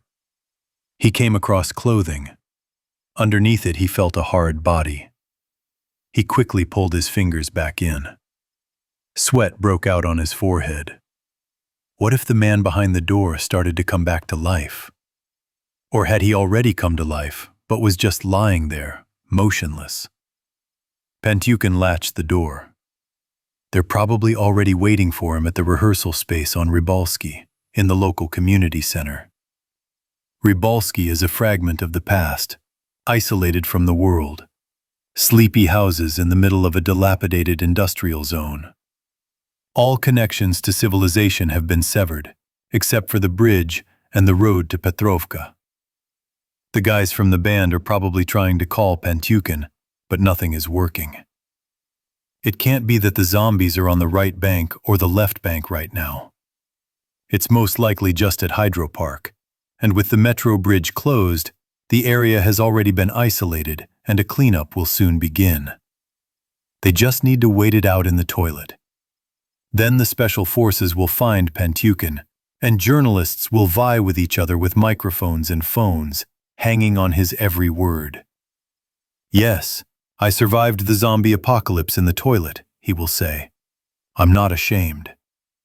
And tomorrow, he'll get a call from the company that makes these toilets, offering him the chance to be the face of the company. Pentukin will appear in the commercial, where zombies run around, tearing people to shreds, and Pentukin calmly closes the stall door behind him and says, "As reliable as a tank." His imagination conjured up a continuation. Again, people fleeing in panic, with the dead shambling and grinning among them. An athletic-looking girl exclaims, "What should I do?" "To the shelter." Pentukin points to the toilet booth. Pushing aside zombies, he and the girl run there. They close the door. A plump pink heart appears in front of it with a pleasant ringing sound, sparkling and sparkling. "Where is he?" Pentukin heard a muffled voice from outside, which he recognized as Averina's. He suddenly realized that Averina wasn't her last name, but a pseudonym, derived from the word accident. Pentukin rushed to the latch, opened the door slightly, and, poking his nose in, shouted, "I'm here!" Vibration. It was definitely Averina. She'd started calling him even before he showed up. The screen lit up. The phone hummed. Averina read the name on the incoming call. Pentukin picked it up and put it to his ear to hear a high-pitched groan that turned into a scream. From the crack in the door, the same sound came, but quieter, more distant. Someone hit the stall hard, causing Pentukin to drop his phone on the floor, the lid flying off and the battery falling out. A second blow nearly flipped the toilet on its side, throwing Pentukin against the wall. He couldn't get his hands out in time and found himself stuck with his cheekbone. He noticed movement through the crack. Chapter 34. Okay, quickly, follow me." Bulkin, crouching low, shovel in hand, rushed through the opening behind the small room. Alice didn't notice who was entering the cave and followed him. Bulkin, in the dungeon almost stole his words, said, "Just don't lose the flashlight. Just go where I am." "Fine." The corridor was low, forcing Alice to bend over while moving. Her back quickly began to ache. The walls were smooth, as were the ceiling and floor, as if someone had carved a rectangular tunnel out of the loam, curving smoothly and descending slightly. Down the middle, a seemingly damp path ran, where rainwater had seeped in. It was so cramped that Alice could barely turn around, but she couldn't see anything because the corridor had curved. She hit the ceiling with the top of her head, causing dry dust to fall. They reached what looked like a room with a fork in the road. The passage to the left was blocked at the bottom by a large old board. Ahead, a gaping niche yawned, big enough for a person to lie down, or even half-seated. "Turn off the lights," Bulkin whispered. The buttons clicked twice. Darkness. The room was more spacious than the corridor, although you couldn't stand up to your full height. "We're waiting," Alice said. She felt Bulkin's hand holding the shovel and placed her palm on his. "If they come down the corridor, we'll go to the side branch. There's a descent to the lower level," Bulkin said quietly. "Let's do it now. Let's do it. Maybe this way they won't smell us." He switched on his headlamp and, crouching and waddling, began to make his way down a side corridor that slowly wound its way into the mountain. Alice, following him, saw small niches in the walls, covered with inscriptions accumulated over centuries of cave visits. We descended to a new intersection. This was the very bottom of the cave. As before, the corridor continued a little further and ended in a small chamber. And to the side, again to the left, a very flattened opening, a skin hole, was visible. "There," Bolkin said, shining the light. "Behind the skinner, the last cell. That's where we die." "No." "Yes." He shone the light on the floor. "Look, there are flowers here." At first, Alice didn't believe it. From the grayish, dust-scattered, dense floor, on flexible stems, yellow flowers tipped with petals curled up toward the invisible sky. The flowers, with their two petals, seemed to have gaping mouths. There were no leaves on the stems. "What kind of plants are these?" Alice asked. "There are still such flowers in some caves and catacombs of Odessa." Bolkin plucked one with his free hand and handed it to Alice. She took the gift and said, "Flowers must be fresh." "Yes, us too." From afar, mournful, indistinct voices and the rustling of bodies along the narrow corridor could be heard. "The Gugknives are coming to us," said Bolkin, and began to speak very smoothly and calmly. "Go into that little room at the end of the hallway. Don't turn on the light, and stay quiet, no matter what happens. Once all the zombies have passed, turn on the flashlight and return to the cave exit." "Where are you going?" "Climb. It'll be later. Hide." She silently, feeling the floor with her hands. There was a hump, a threshold, before the room, crawled in and curled up. Alice guessed, no, even knew. Bolkin shouted sharply, "Come to me, freaks!" The cave almost swallowed his voice, but choked. Formless, dark figures, sitting and crawling, filled the corridor above. Alice closed her eyes. Everything was so close. Bolkin, still screaming, now only swearing, crawled into the hide-snatching den. He kicked back, hitting a cold face, a forehead with matted hair. First one corpse crawled in behind him, then another. A third tried to catch up, but couldn't keep up with the second. Alice imagined she didn't exist, or she was just a page in a book, and next to it was just another page. Together, but different. It was all make-believe.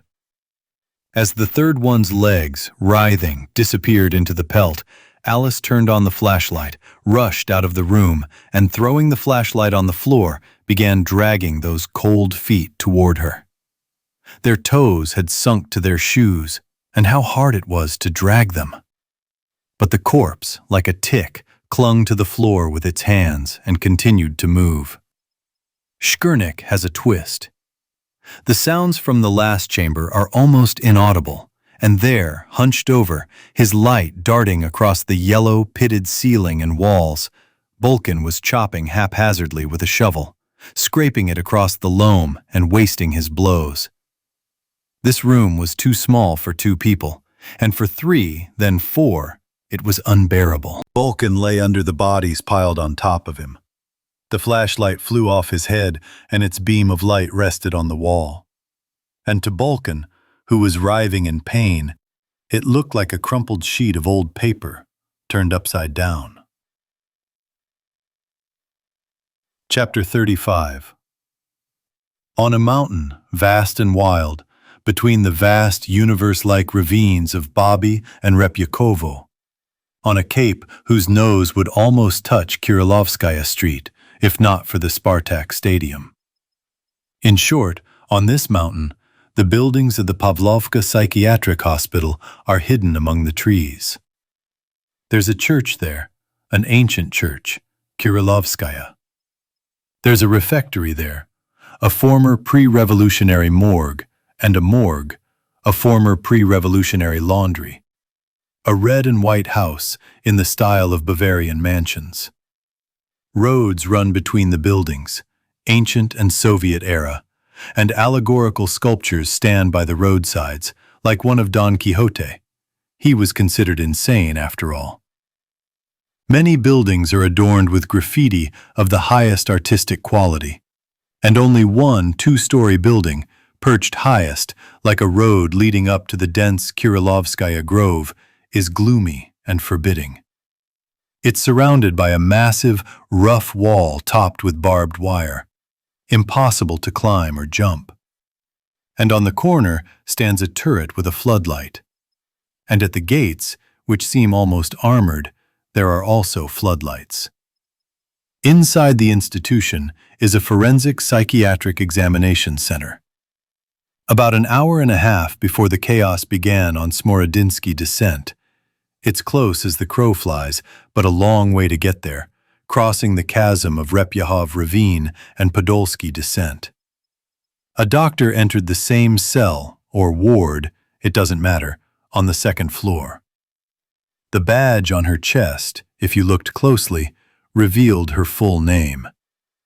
Daria Alexeyevna Pronina. There was also a small portrait of herself, a photograph, and even though you were 30 years old and pretty, your passport and badge would make you look like an ugly gnome. Such are the laws of photographic art. "Yuli Nikolaevich?" she called to the man in the cap. He stood looking out the window through the bars. Amidst the lush greenery, a huge unfinished building loomed. The Institute of Social and Forensic Psychiatry and Addiction Medicine, several buildings intricately connected. Yuli Nikolaevich did not turn around. His voice laughed. "Have you come to let me go?" "No." "Hasn't it started yet?" "Well..." "Is the connection in the city already bad? Can't you contact your relatives?" He continued to speak and look out the window. 3 guys passed under the forensic building and disappeared down a dirt road into the grove. Pronina found it unpleasant to talk to someone with her back, but it was even more unpleasant when Kukmisterov stared at her with his unblinking dark eyes, the whites of which were so thin they seemed non-existent.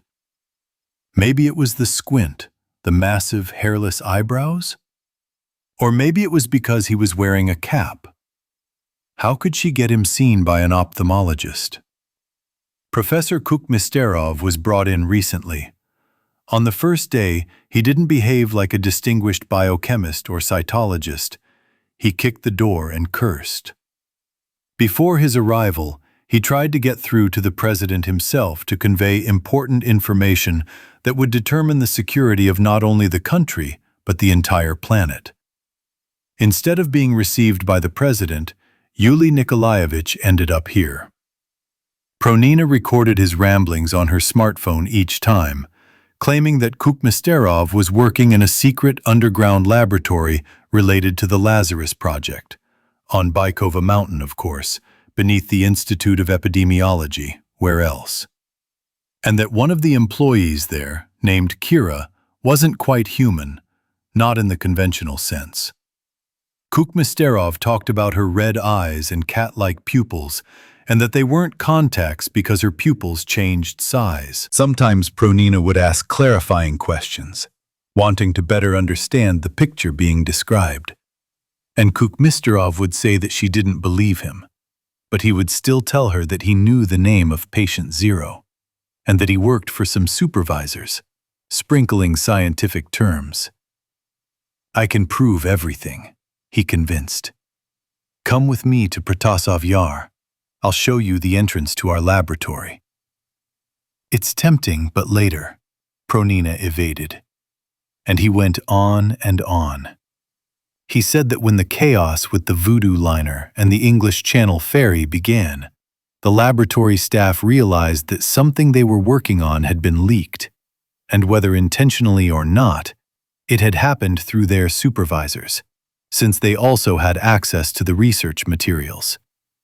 Some employees decided to draw attention to the classified information, some secretly from their supervisors, some openly, like Yuli Nikolaevich himself. And Pronina nodded and nodded. If she had a pencil in her hand, she would have been chewing on it. And now something bad is happening in the city. She was reading social media while she was commuting to work, on the trolley bus from Lukyashi. The government district was cordoned off. There was some kind of chaos with traffic jams in the very center. And of course, in Pechersk, the Kreshchatyk and Maidan metro stations were closed. Her inner psychiatrist explained that they were protesting against reforms, and some kind of violent confrontation was going on. By the time she got to Pavlovka, the mobile network was down. Oh well. She called her parents from work on the landline. "How are you?" They were sitting and watching TV, and there was a journalist with a microphone in her hand, a puzzled expression on her face, trying to get something out of the cordon. Kukmisterov finally turned away from the window. He looked proud in his cap. "I've thought about it for a long time, and come to the conclusion that if we position our guard posts correctly, Pavlovka could probably hold out longer than other parts of the city. And our core is a small fortress. I agree to take command." "We already have a head doctor," Pronina smiled. "Look out that window." "I'm not hanging around there for nothing," Kukmistrov said, stepping aside. "And what's there?" Pronina took her time. "Right now, zombies are walking down the road." He glanced sideways at the window. Pronina walked over to look out and immediately felt Kukmistrov's index fingers on her eyes and his thumbs under her ears. "It's a shame you're not taking this seriously," Kukmistrov said. "But unless you voluntarily transfer all authority to me, I'm afraid I have no further business here. I must leave and return to my lab." "You won't get anywhere from here," Pronina answered calmly. "We'll see. I'll walk behind you and guide you. There's a security post at the end of the corridor. A burly, camouflaged Valak stands up with a pistol. Pronina calms him down. "Everything is fine." "Put the gun on the table," Kukmisterov says briefly. Now the gun is at Pronina's temple. They go down the stairs to the first floor. A corridor. A row of doors. "You don't plan to let anyone else out?" Pronina asks. "Let them rot here. There's something strange at the gatehouse. The armored door to the courtyard is open, and blood is smeared across the floor from footsteps. The gray metal door leading outside is also open. On the window, and beyond the window, a white grate. There are red splashes. You see? It's all already started," Kukmisterov said with satisfaction. "You can stay here. I don't know where you have a better chance." And he walked out. He ran from the porch. Several cars were parked against the wall, and from under one of them, legs twitched and stuck out in a spreading pool of blood. 3 paths diverged in different directions, and Kukmisterov chose the narrow one that skirted the examination center and descended toward the rest of the psychiatric hospital. To the right, a riot of poplars, maples, and ash trees loomed, crowding nettle thickets against the asphalt. On the other side, beyond a now ordinary fence, peeling medical and labor workshops could be seen. One of the buildings in this section projected beyond the fence, a semicircular facade with broken windows. "And these windows weren't broken during the zombie apocalypse, but much earlier," said Kukmisterov, raising his pistol and firing. Another window shattered in a shower of glass. Like a seasoned runner, the professor trotted along the path, past the first building, tucked behind the old cherry trees, where Kukmisterov had initially been taken to the admissions department. The building had some arches leading into the interior, a sunken courtyard with a small park. In fact, many disparate buildings had been combined into one. And there was blood drying on the road. Kukmisterov ran faster along the edge of the blue railing, separating the small path next to the building from the almost equally narrow road and pedestrian section. To the left, Below, in the ravine, outbuildings could be discerned through the foliage. The road turned and now ran between the first building and another, taller, stronger, stranger. It was two-level, with one wing steadily descending in number, and near the windows, portraits of famous madmen and a reimagined Vrubel demon peered out like residents. But there was another wing, its roof level with the road, and from the roof a thick, squat tower with a staircase rose. On the wall of the tower was a depiction of the Garden of Eden, rabbits hopping, Adam and Eve walking away from an apple core, their backs to the viewer. The latter covering her backside with a huge green leaf. Seated off to the side, a bald, bearded god sat with an open book, writing the invisible with a pen. A woman with a half-devoured face, only her eyes white, staggered out of the open door of the first building, behind the columns on the left. Kukmisterov fired his pistol at her, not bothering to check whether she was alive or not. A shell casing clanged and rolled across the asphalt. The pace of the run increased, the clatter grew louder. The beltless pants fell down. "They took it away! They took it away!" Kukmisterov dodged the buildings, dodging the dead who were trying to catch him, pushing aside the living who got in his way. A nurse, wearing a white coat and sporting red hair and a broken, mumbling mouth, caught him by the leg. Yuli Nikolaevich went flying, dropped his pistol, but managed to quickly crawl away and get up.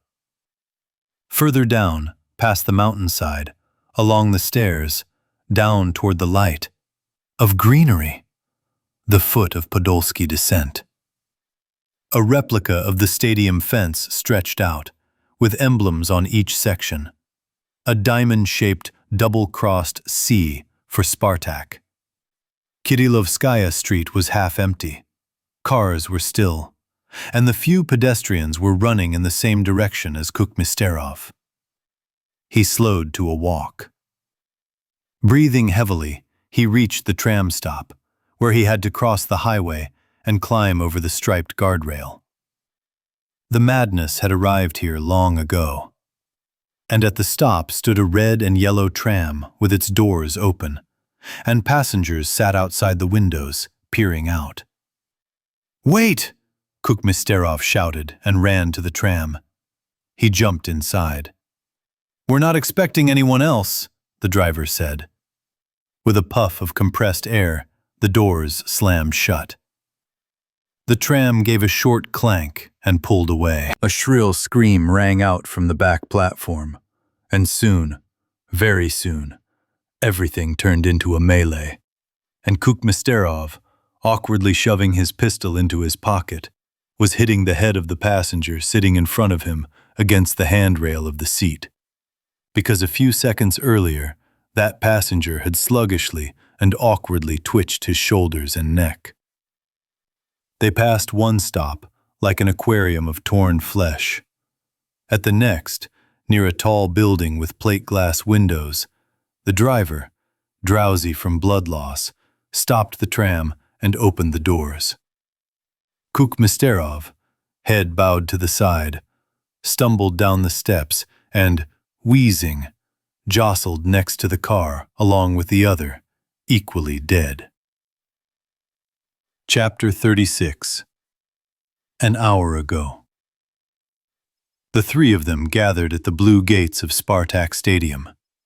They're closed, down at the bottom of Podolsky descent, you know. The oldest was a freshman named Schmoller, not his last name, but his rapper's stage name. He wanted to be Luger, but that nickname had long been taken, and for about a year, Ivan Koltsov considered all the options, disliking them all. Until, while dusting his bookshelves, he came across a volume of Schiller. Schmoller. A realization dawned, like a light bulb going off. And so he performed his stuff as Schmoller, even though the stage name was increasingly repulsive to him. Just accept it for what it is, Dr. Pups, who had also come today, told him. He was graduating next year. Finally, Isolde, who was almost his age, showed up. They planned to film music videos using 3 smartphones at the unfinished mental hospital near Pavlovka. They had wrapped the lyrics in advance. The only challenge left was getting their lips to sing along. Isolde arrived by trolleybus and, getting off a little higher up on the other side of the stadium, walked down and crossed the crosswalk at the traffic light. While it was red, Dr. Pups shouted to her, "Run! Run!" But Isolde calmly waited for the green light, and then it turned out that Ivanilov would not come. How? Asked Isolde. But we agreed. And he and his diggers went somewhere, answered Schmoller. To Clove. So that means we don't do anything with him? Said Dr. Poops. Well, it turns out that's true. Let him go and film his mug himself, and we'll edit it. They walked along the fence into a ravine at the foot of the hill where the Pavlovka building stood. Beyond the stadium's side gate, in front of a green hill, nestled a 3-story building of unknown purpose. A path meandered past into the shade of the trees. This was the mouth of Rypyakov Yar, whose banks here had not yet attained their full steepness and height. My mom didn't want to let me go at all, Dr. Poops chattered. She says there's something strange going on in the city. You won't be able to go back. You'll get stuck in traffic. They began to climb the long staircase towards the plateau. Wait, said Dr. Poops, holding on to the blue metal railing. There's a shorter way, isn't there? Well, yes, Isolde replied. Just go left along the ravine and then climb the steep slope. Right below Durka it's completely inaccessible, but you can get there earlier. No, I'm out. Let's go as we go. Went. And she turned to Schmoller. Did you take the power bank? Yes, sure. I can record for 15 minutes at most. The battery is old and won't hold up. The stairs climbed into a small gorge, along which a road wound gently uphill. Maples and lindens provided a cool breeze. The buildings of the psychiatric hospital were visible. A red-haired nurse, busy with some errand, was leading an old woman in a blue robe by the arm. 2 women in long dresses and headscarves turned right. They were heading to church. Dr. Poops said, by the way, "We need to do something about Ivanilov. His square rhymes are getting on my nerves." Well, he can't help it. That way, Isolde said, pointing to the left. She was the one who knew the area. The road led them between buildings, constantly turning. Pups admired the graffiti. Let's film a video here. You haven't seen the madhouse yet, Isolde breathed heavily, out of breath from her fast pace and the street's constant climb. Dr. Pups, however, seemed fine, merely wiping the sweat from his brow. Isolde walked faster, hoping to hear Pups say, "Phew," and request that she slow down, but he didn't let up. Schmoller slowed down, stopping and taking photos of the graffiti. "Look, God is sitting and writing," he said. "And do you see those portraits over there?" Isolde nodded toward the drawings near the windows. "Yeah, I'll take a picture now. That's Van Gogh." Soon they came to a gloomy 2-story building surrounded by a wall and a tower. "They examine real maniacs here," Isolde explained to her companions. "A forensic psychiatric examination. Or if someone's insane and trying to avoid committing a crime, and so on." "That's brutal," said Dr. Pups. "Tough is the least of my words," Schmoller responded. From the building, which looked more like a prison than a building, they turned left into the thicket, along a narrow dirt road among aspen and maple trees. Along the side of the road, among the burdock and nettles, lay piles of construction debris. Gradually, a gray brick building, bare of cladding, emerged from the branches, with dark window openings, concrete floors, cubicle projections, and outbuildings. In some places, there were many stories, in others, just a few. Graffiti was everywhere, as far as the eye could reach. "The balloon zone!" Dr. Pups rejoiced. "It's actually scary to walk around here alone." Schmoller looked around. The grove was silent. Everything froze. The trees stretched their green paws toward the unfinished building. An old, thick tree, was it an oak? Lay across the ditch, leaning against the wall. The main part of the building hung over the dirt courtyard like a half-open book. Where the book folded, large rectangular openings gaped. Behind each, a flight of stairs could be seen. "How many floors?" Schmoller counted. 6, 7. "It's different from different sides," said Isolde. "By the way, we can go up to the roof." Schmoller peered into the empty blackness of the first-floor rooms. "Is there anyone there? Let's go in and find out. I actually heard some rituals were going on here. Let's walk around first and see where we can film. Maybe it'll be more colorful from the back." "Well, let's go," Isolde agreed. The building seemed to be immersed in a valley, a hillock hugging it to the right, and then the institute itself, its walls cutting into the ground, grew out of it. The windows were on the next floor up. Only one, small and narrow, was level with a person. "What's there?" asked Dr. Pups. Behind the building was a nearly level area, covered in a sparse grove. Along it, a path glimmered, following the very edge of the cliff. On the other side of Repyakov Ravine, on a towering mountain covered with giant trees, several skyscrapers towered over the sky. Isolde stood at the edge and, mimicking someone, solemnly declared, "What a terrible height." "I wouldn't want to end up down there," said Schmoller, peering fearfully down the nearly vertical slope, overgrown with thick grass and scattered bushes. Deep down, at the bottom of the ravine, ran a road. Beneath their feet were the treetops, reaching up toward the light from the bottom. "It's hot. Let's start filming the videos," said Isolde.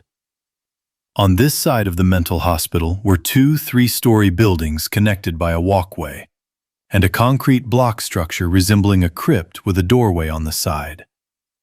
The boys approached the nearest building. A staircase led down into the darkness of the basement. "Let me go up from there and do the reading," suggested Dr. Pups. "You won't be able to see anything. You should have taken a flashlight," said Isolde. "How about using your smartphone?" "Well, let's try.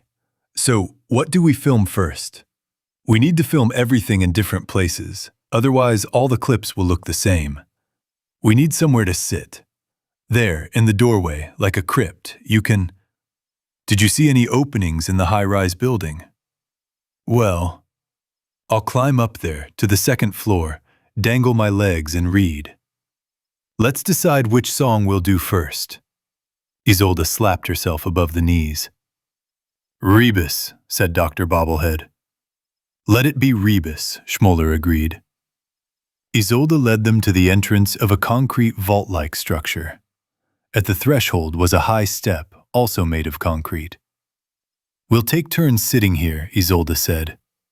"Each one does their full reading, the entire text, then we'll cut it up. The camera will film some of them statically, while for others we'll pan left and right to create a spinning effect."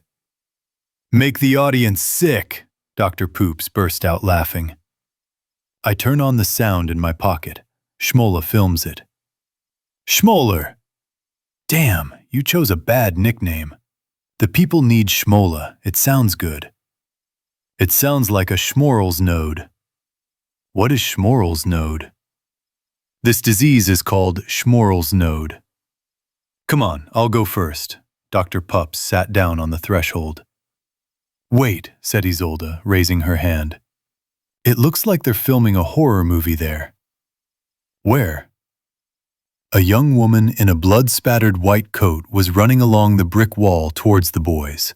A badge with a portrait that looked remarkably like her and her last name, Pronina, dangling from her chest. Chapter 37. The only people who can move freely around the city during a zombie apocalypse are diggers, because they're underground. Toxic's initial plan was to follow the Yamka River drainage to Libed, overtake Pasha and Yana, and wait for them at the bridge, where they were sure to arrive. But after descending into the manhole, a better idea occurred to him. How about a stroll to Pechersk? The opportunity presented itself as remarkable, though long in coming. The Yamka sewer can reach incredibly far underground, to Pechersky Hill, first above the metro and beneath the Ukraina concert hall, then beneath the radar plant, beneath the sapper field, past the star-shaped Vasilkiv fortification, and to the outskirts of the House of Projects, overlooking the square in front of the austere government building of the Central Electoral Commission. The journey took a long time, and then Toxic saw the sun, and there he stood in a spacious square. Ahead was the Central Executive Committee. To the right loomed the towering high-rises of Tsarskoye Selo, and to the left were shorter, tall, Soviet-era buildings. Along the highway, wrecked cars, blackened with soot, were embedded in the asphalt at various angles, some smoking faintly. Toxic approached one from which he could hear indistinct sounds. He peered in. A corpse was tossing and turning in the remains of the seat, held in place by a miraculously preserved seatbelt. It was impossible to tell where the flesh was and where the caked plastic and rubber were. The stench of scorched chemicals and burnt meat was overwhelming. Toxic turned his head to the side, to the other side. Now everything is possible. He took off his fingerless glove and extended his hand to the shapeless face where crumbled teeth scraped against each other. Here you go. The jaws began to work more quickly. Bite. Toxic winced and pulled his hand away. A semicircular wound, punctuated by indentations, had appeared between his thumb and index finger. According to the properties of his body, Toxic must now absorb something new, something unknown. This was always the case when he drank water from the sewers. The cells were reborn as different. He himself was becoming different. To acquire his otherness through a toxic binge. Pulling his glove back on, he crossed the wide road to the sidewalk. The pedestrian area of the square in front of the Central Election Commission was paved. The area in front of the entrance was fenced off with spears. Beyond it, the area was empty. But between the highway and the fence, the floor was covered in large stains of dried, congealed blood. Shoe prints. Clearly, someone had stepped in. Toxic headed toward the state gate. Flags hung from the flagpoles, gently fluttering in a gentle breeze. It was the only movement here. Toxic stood with his back to the gate, raised his fists, and shouted. "I!" repeated. "I!" The House of Projects building, with its hundreds of windows and base station antennas on the roof, stared blankly across the street. A road sign pointed right, along Lesy Ukrainki Boulevard, indicating that Kreshchatyk was only about 2 kilometers away. "I'm coming," said Toxic, and walked out into the middle of the highway. No one will touch him. Zombie drool flows through him. They are now his blood. How that wound on his arm hurts. Just in case, he pulled his trusty crowbar from his backpack. He moved forward, stopping at the intersection. Wonderful geometry. All the world's roads converged here. He'd been in the heart of intersections before, where people didn't walk but cars drove. He'd lift the manhole cover and barely managed to lower it before the bumper rolled toward him. But he'd listened to the sounds, waited for silence, and then climbed out. The king of intersections. Now he's back in the heart, but it's not beating. No one's coming. Those who could left. Those who couldn't died and came back to life. Such are the laws of nature now. "Only I trample them," Toxic announced to the heavens, spreading his arms, one with a crowbar, the other just like that. The heavens heeded and sent a sign.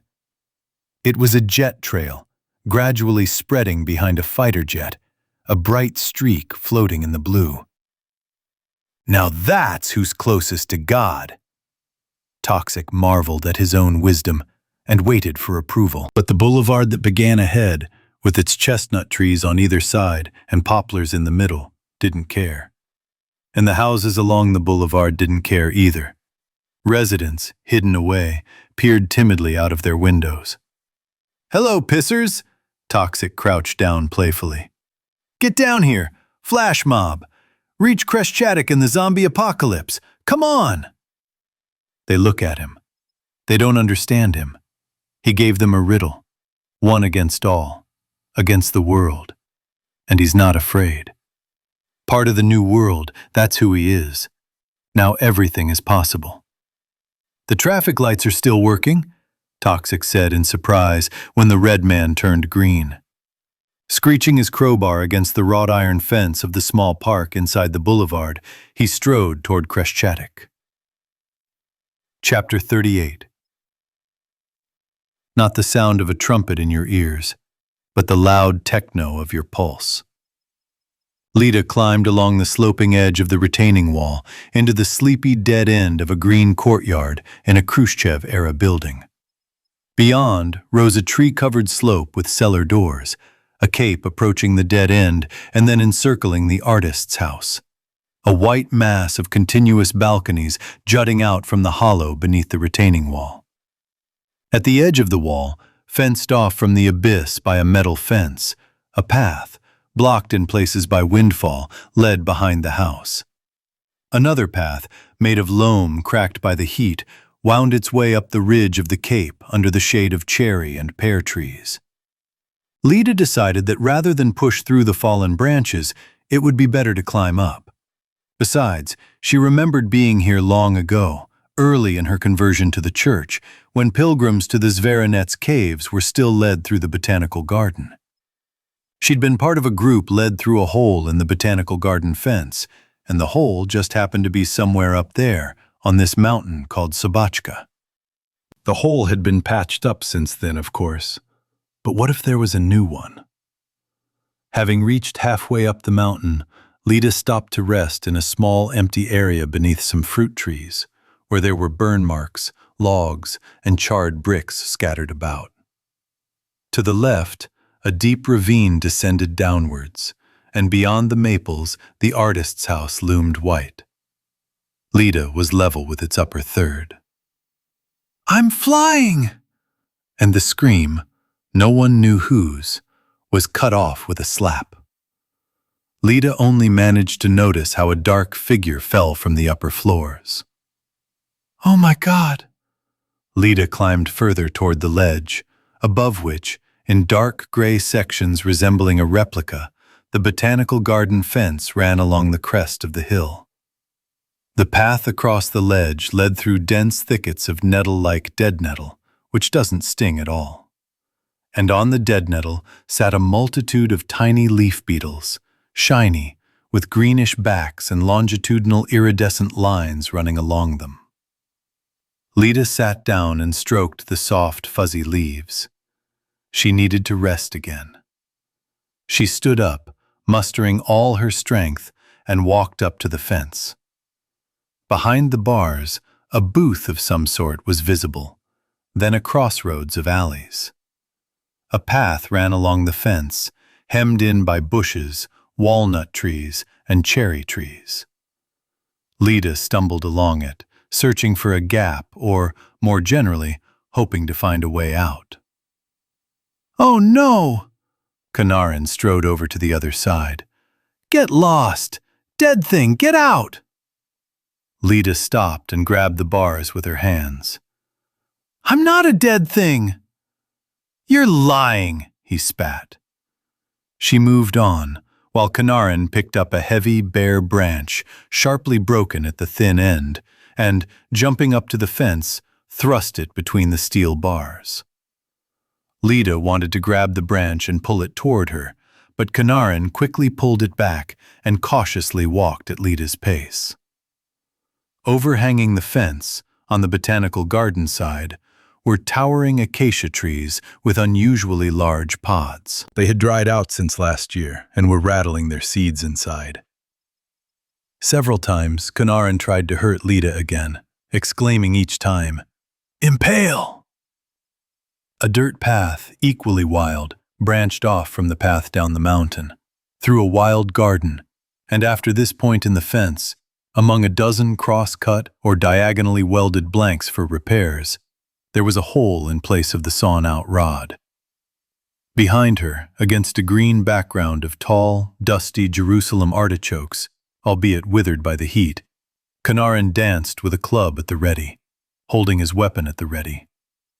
Get lost! Go away! He kept shouting. And he's also an artist, an intelligent person, Lida reproached him, keeping her distance from the hole. I don't know anything! Get lost! A new voice rang out. Khmir, will you let us pass? What? Kanarin turned around. In the corridor between the Jerusalem artichokes stood a huge man in a checkered t-shirt, and next to him, on a thick black leash, a cream-colored alibi dog drooled from its open mouth. It seemed as if he ran, his owner would follow him like a maple leaf in the wind. Kanarin snapped back rather mechanically. I'm not bothering you. Karo, do you see the stick? Where is the stick? Karo took 2 steps, politely took the stick from Kanarin, lay down, put the log between his paws, and bit it in half. She's a zombie, Kanarin pointed at Lida. You look a bit worn out, I see, said the alibi's owner, tugging on his leash. Karo stood up. You don't understand. There's a zombie uprising in the city, while you're out here walking your dog. So, the jerk, he's moved away from the fence. Girl, he won't let you in here? Yes, Lida answered. I'll count to 3. From Lida's side of the fence, the dead began to emerge from the path below, writhing convulsively and whining. Recent townspeople, smeared with blood, bitten and wounded. A courier with a backpack. A woman in jeans and a red t-shirt. Another, missing an ear and with a stick in her left eye. Behind them, more. Some moved toward Lida, while others pressed themselves against the section opposite the path and began to stretch their hands between the bars, emitting hoarse wheezes. Lida ducked into the botanical garden through a hole. Kanarin darted left, past a variety of forage crops. Zucchini and eggplants were growing there, but the harvest was still far off. There really are zombies there! Lida ran up to the man with the alibi. I see. How will I get back home now? He almost cried. The zombies were jostling around the hole in the fence. One was already lifting his leg and climbing over. Chapter 39. And they walked and walked along the concrete gutter of the Liebed, seeing the blue sky above them and the huge buildings of the former industrial zone looming to the left. What lay nearby along the banks, God knows. Trees and bushes grew and obscured everything. Pasha repeatedly suggested that someone climb up the grassy bank and move parallel to the trench along the trail between Liebed and the railroad. A chain-link fence was visible from the river, preceding the tracks. Ahead, the high rises of Sapernaya Gora approached, followed by bridges, thick pipes over the Liebed River, and the massive Dmievsky overpass. The industrial zone gave way to the creeping, grounded space cruisers of shopping malls with multi-level parking garages. "We'll soon reach the mouth of the Sovka," Vesta said. "That's where we'll definitely need to look out and have a look around." Ivan, in his flip-flops, tripped over a tuft of grass growing from the joint between the concrete slabs and, cursing, almost fell. "Be careful." Pasha himself carefully walked around the patch of grass on the washed-up mud.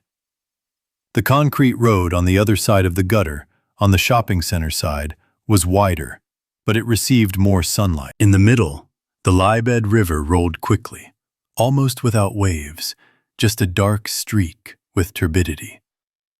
It was probably impossible to jump across, even if I took a running start. "We're surviving," Vanya said to no one in particular. "We're fucking survivalists." "If you don't like something, go ahead yourself," Vesta replied. "No, really," Vanya shrugged. "I like everything. Neither the weapons nor—" He seemed to have no further ideas. As the others walked silently, they heard him mutter, "1.5 cripples." Pasha turned and shoved Ivan in the chest. He fell backwards into the river, struggled, and came to his feet, dribbling around. The water reached below his waist. "What's wrong with you?" He pointed at himself with his palms. "I'm wet now, you! I'm wet now!" "Let's just go," Vesta said, clearly addressing only Yana and Pasha. Ivan remained wandering along the riverbed, talking to himself. He asked and answered questions in surprise. Further on, a short bridge, once a railroad bridge, was built diagonally across the river. Some unknown thieves had stolen its railings and rails for scrap metal, but the wooden sleepers were left behind. The bridge rested on 2 long supports, each on its own bank of the Libed. A concrete retaining wall preceded it, over the Libed trough. At the beginning of the wall, a dirt ramp ascended through the climbing bushes to the bank. A small log had been placed for convenience, although it would have been easy to climb up the collector wall. Pasha, the tallest, noticed something strange above. He jumped up to get a better look. He landed, clutched his wounded stomach, and doubled over, wincing. "What's there?" Yana asked. "The train has stopped." Pasha carefully straightened up. "Wow." "I think," Vesta said, "it makes sense to get up and take a look, rather than stupidly walk on and wait for zombies to fall on us from the side of the train." "Let's do it that way," Pasha answered. "But I'll go in last." "Why?" "If I need to run back, it will be hard for me to get down quickly." "Okay." Vesta was the first to climb the wall of the chute and turned to Yana. "Do you need help?" "Not." Vesta carefully began to climb the path to the top of the embankment. Yana joined her. The air smelled of fuel oil. A blue and white train stood still on the other side of the railroad's chain-link fence. At the head of it stood a blue electric locomotive with red stripes on its front. The 2 front windows were empty. The locomotive itself seemed like a cartoon character. 2 headlights under protective visors, eyes with eyelashes. The number between the stripes, a mouth. The lower bumper, a goatee. The good train awaits. Somewhere several carriages away, one door is open. The bridge on the shore continued along an overgrown public path, dating back to before the railroad workers fenced off the tracks. Adjacent to it was another path, closely adjacent to the fence, strewn with stones, running along the edge of the embankment. This is where Vesta and Yana found their way. "It used to irritate me," Vesta said quietly.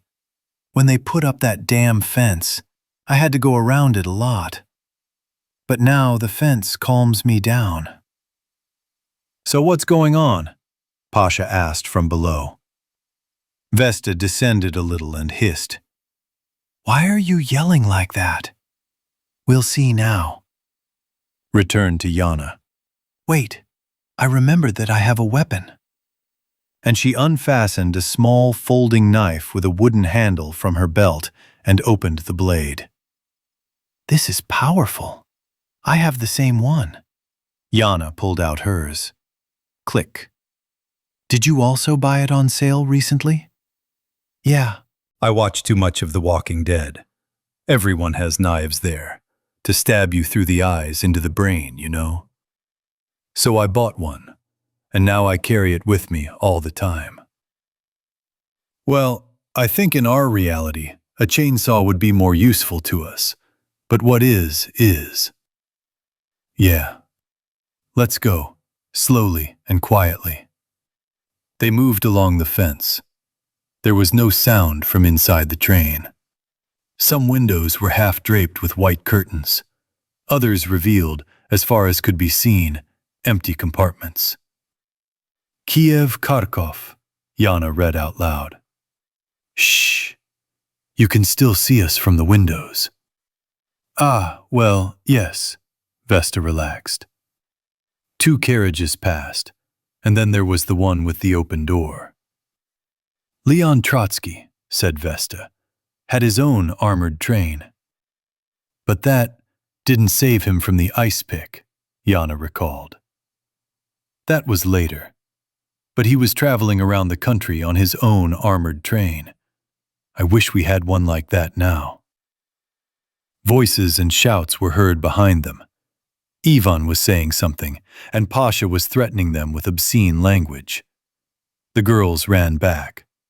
Pasha was reaching out his hands from the gutter below. Drag me up! Ivan was a few meters away, approaching with his arms outstretched and swaying.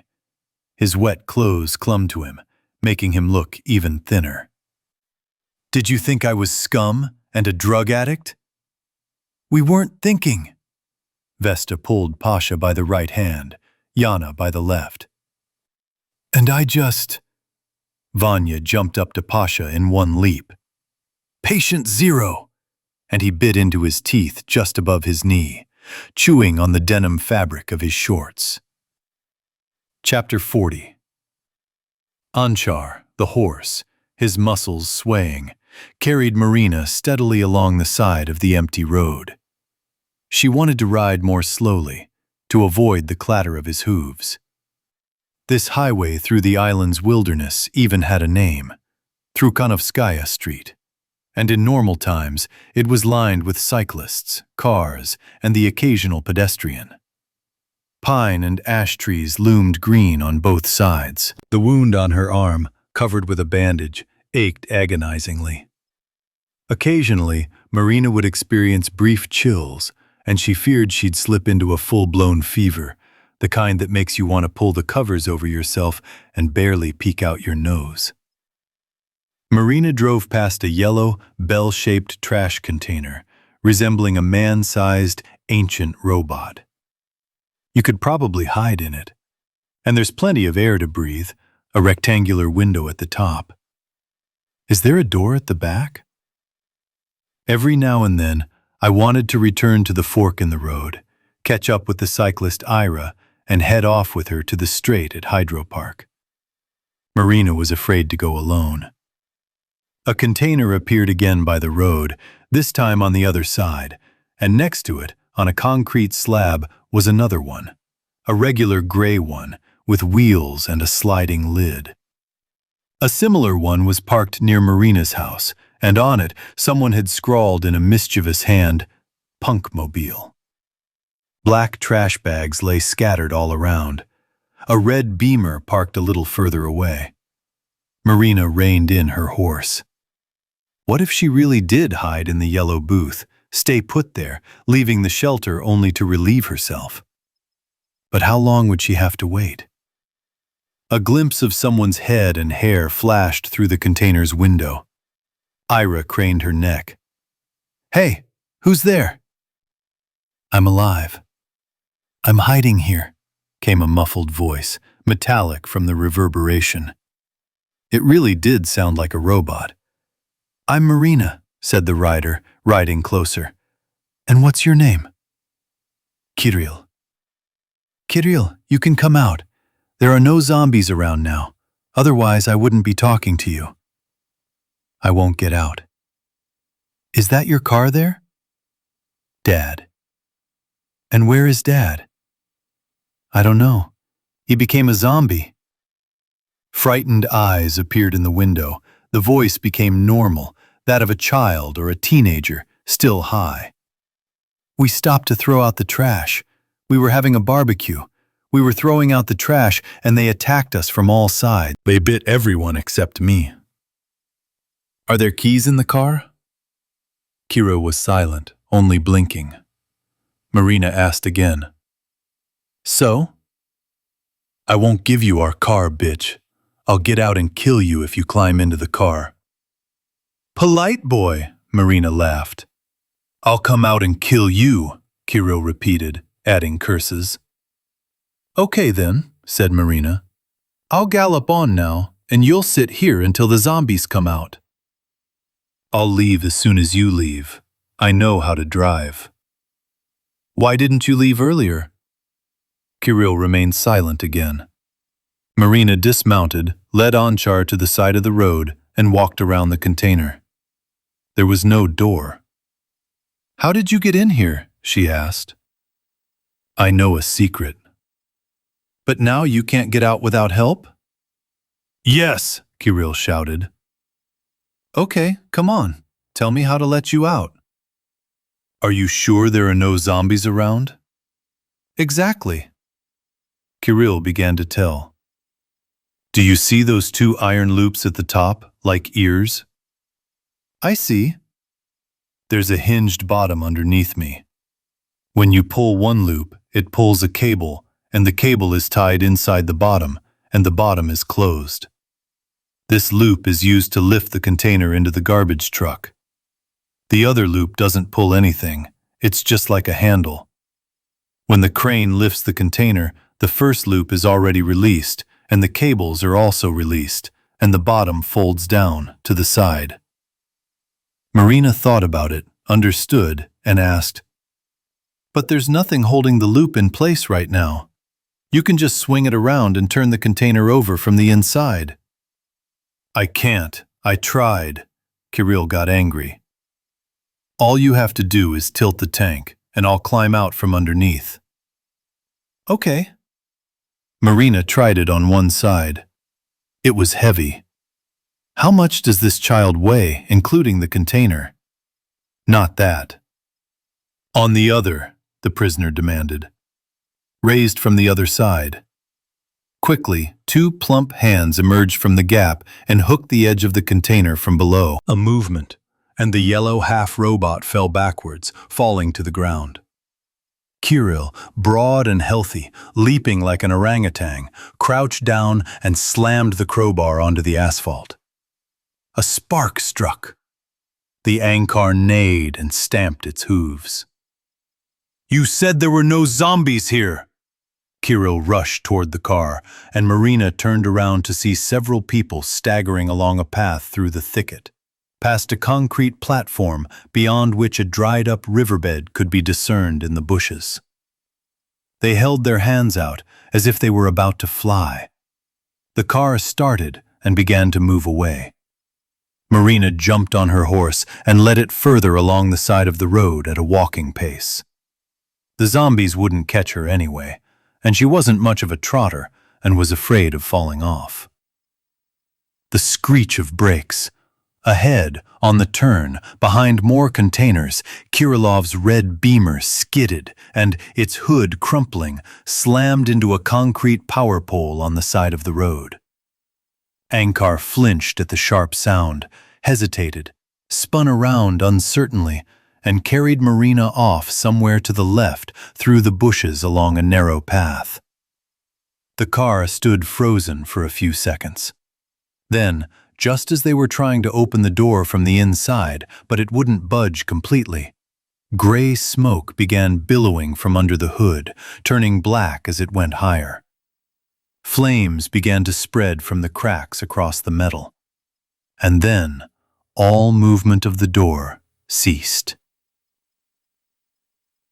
Chapter 41. The dirt road wound into a corridor of bushes, aspens, and birches. Ira pedaled a strange purple bike. She shifted the gears as if riding uphill, front first, back third. It didn't make her feel any better, and her speed dropped completely because she couldn't push it any faster. She was thirsty. Her legs hummed with fatigue and moved on their own, as if they didn't belong to her. Why didn't she turn toward the Dnieper and drink some water from it? Maybe she should rush there now. You can't drive through the basin, after all. Along the wild dirt road to the left, power cables sagged between concrete poles through the thicket. One pole emerged from the thicket, and the road forked around it, then rejoined, but wider. Miracles! The dried mud and dust were creased by the treads of hundreds of bicycle tires. Then there was a fork in the road. Two narrow paths, curving, disappeared into the greenery of ash trees and low acacias. Ira stopped, climbed down from the high saddle, and swung her feet onto the ground. The water in her sneakers' insoles hadn't yet dried, but had just warmed to body temperature. She didn't want to ride any further. Besides, it was better to walk than to ride at this speed. She looked around.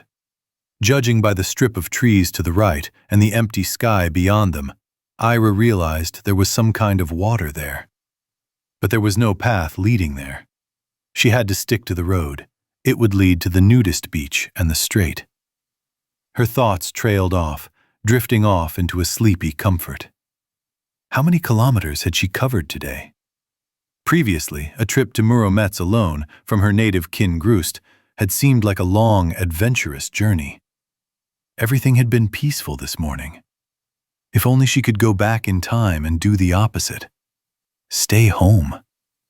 What was Mom doing now? Were zombies smashing through the fence gate? They probably were. A silent, incessant scream rose in Ira's mind. She clutched her head and closed her eyes. And Ira was heading to Hydro Park, because there was nowhere else to go. It was like falling into an abyss. But at least there was a goal here, to rescue Pantyukin from his toilet confinement. How would she cross the strait to Hydro Park? Was it even wide or what? Ira couldn't remember. She'd been on the other side for a long time, where the beach was at Hydro Park, and she knew that boatmen ferried people to the nudist beach on Trukhanov. Maybe there was a boat left? And if not, just swim? You'd drown. You'd drown. I stared blankly down, past the bike frame, at the diverging tracks, taking in their ancient pattern. And then a heat rushed to my forehead. How had I not noticed it before? What? A black, thermos-like flask was tucked into a holder on the down tube. Ira reached for it and released it. Judging by its weight, it was more than half full. She calmly unscrewed the cap and, closing her eyes, took a small sip. A second. A third. After the third, the heat seemed to recede and her strength returned. I chugged the rest down to almost a quarter and realized that, despite my fatigue, I could keep going. How little it takes to be happy. I returned the gears to their previous positions. Other thoughts came to mind. The owner of the flask is now walking around dead, and his companion, or companion. After all, there were two bikes lying there near the bridge.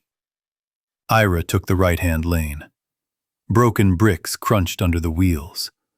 Why the hell were they scattered here?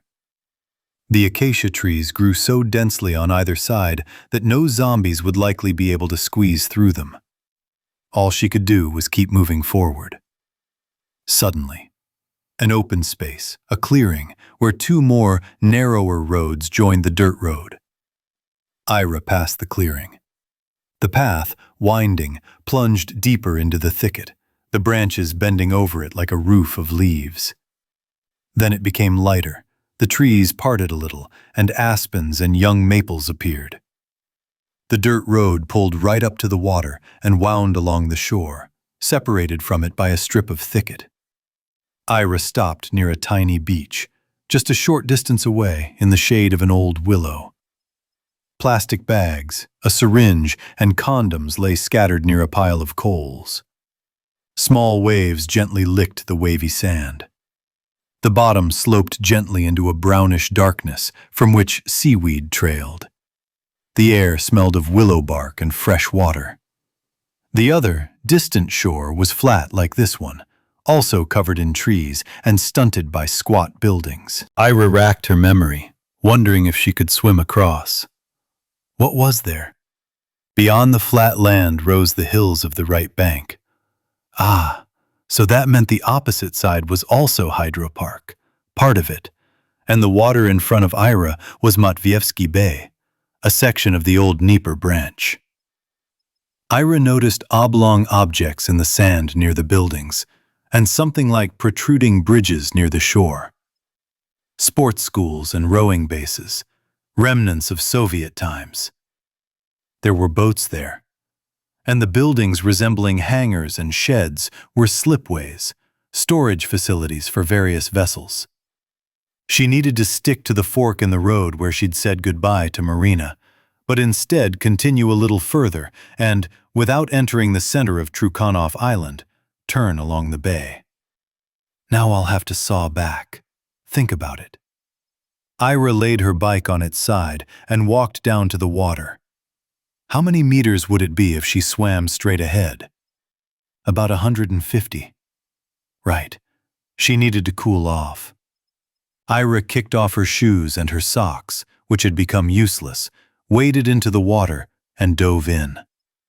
From here, the distance seemed greater. If she manages to get there, find a rowboat or a kayak, which Ira has never used, and the problem of getting to Hydropark will be solved. Why that nudist beach? She'll simply go around the Matvievskaya Bay and reach Hydropark. And far away, beyond the shaggy trees, near the buildings, figures wandered. Ira vividly imagined the wooden mosquito-proof houses with verandas and porches standing there, hidden from view, on stilts, tucked away in the greenery. Clothes hung out to dry. A discarded ball lay in the middle of the path. These listless figures clearly wouldn't be playing ball anymore.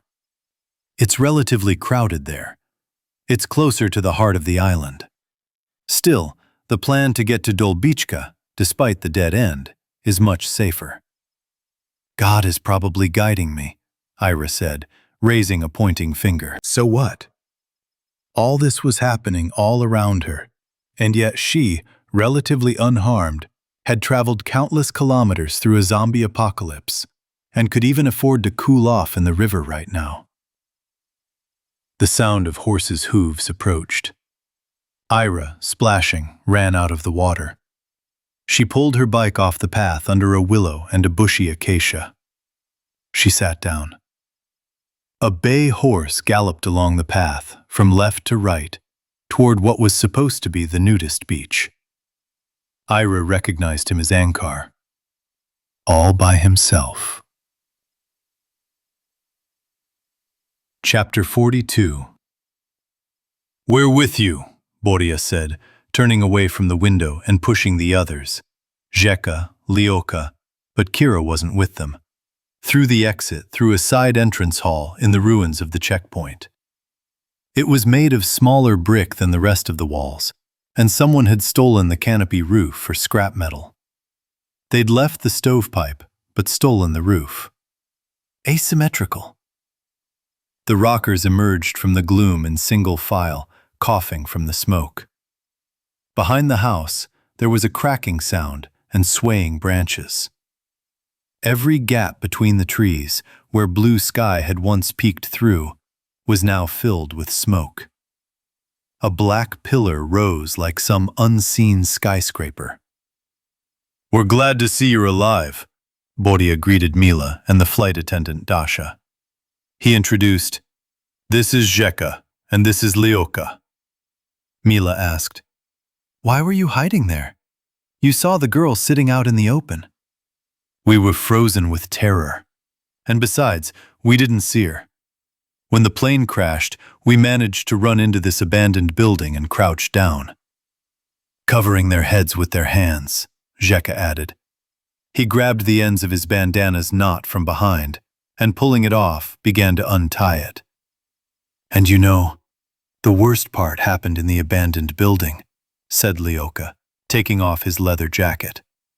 A vintage black Sepultura t-shirt clung to his beer belly. Mila peered back the way she'd come, past the corner of the radio broadcast center's fence. Concrete sections topped with barbed wire. What are you looking at? Asked Bordia. I'm waiting for my boyfriend. I figured he should have followed me. Mila was one step away from climbing back now, through all those ditches and embankments, to reach the road with the thorns. But Dima couldn't be wandering around there, looking completely bewildered. He'd either followed her, or she simply wouldn't find him. She didn't know where to look. Although, they always took a specific route to Bald Mountain. They'd get to the Vidubici metro station, then through the bus station to the railway, and along the mountain to the ascent. They'd come down the same way. Where could Dima have gone? She recalled that the road along the piers then turned, and skirting a huge trench, made a loop toward this same checkpoint. A destroyed fire station still stood there. A filthy, once two-story building, of which only the walls remained, and not all of them. So Dima would most likely take this road, and if he didn't hide in the fire station, and why would he would soon arrive at the checkpoint where they would meet. The flight attendant's voice interrupted her thoughts. What are we waiting for? We need to get out of here quickly. We thought, said Bordia, that we'd be rescued. But I don't hear any ambulances or fire trucks coming. You don't know? Mila asked. That the end of the world has begun? We somehow missed this moment. Zheka tied a bandana over his face, covering his nose and mouth. You should have pissed on the fabric, Lyoka advised. Go away, I'm serious. That's what they recommend, for filtration if there's no water. So what's the end of the world? Asked Bordia. The Walking Dead, Carl, Mila bowed her head. The connection's still down, Lyoka reported. He kept trying to call someone. Yes, Bordia confirmed to Mila. The mobile signal went down. Yours too? It's been quite a while. Did you hear me? Zombies. Did you survive the plane crash? You and the flight attendant? Uncle Petya, are you a fool? What zombies? Bordia shouted. I don't believe any of that nonsense on TV. Not that ferry with zombies on board, not the plane to Chicago. It's all blown out of proportion by journalists. More TV viewers means more advertising revenue.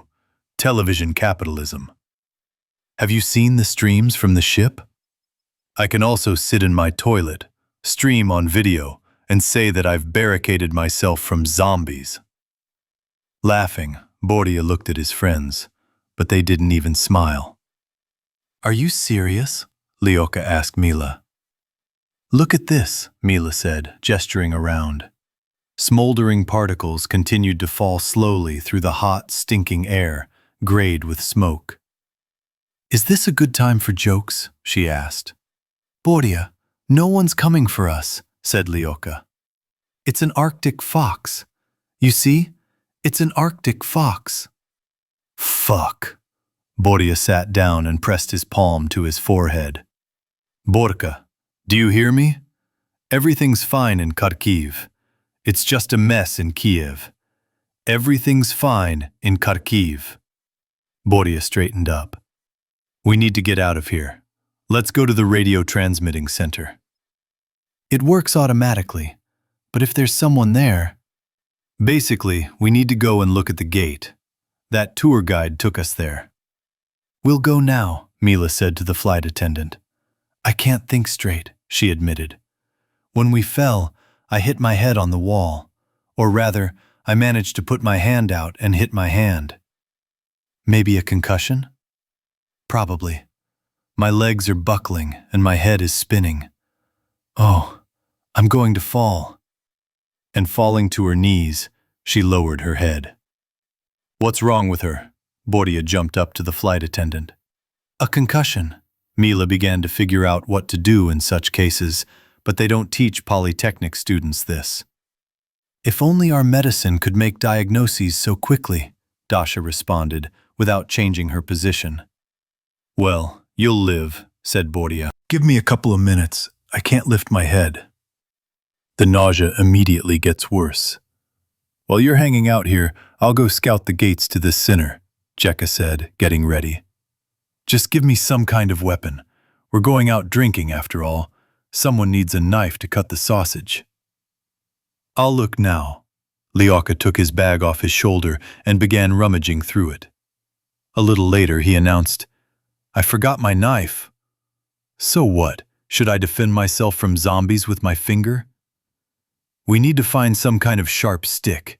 And then, hitting the brain through the eye should do the trick, Bordia said, rummaging through his backpack, throwing out trivial, unnecessary items.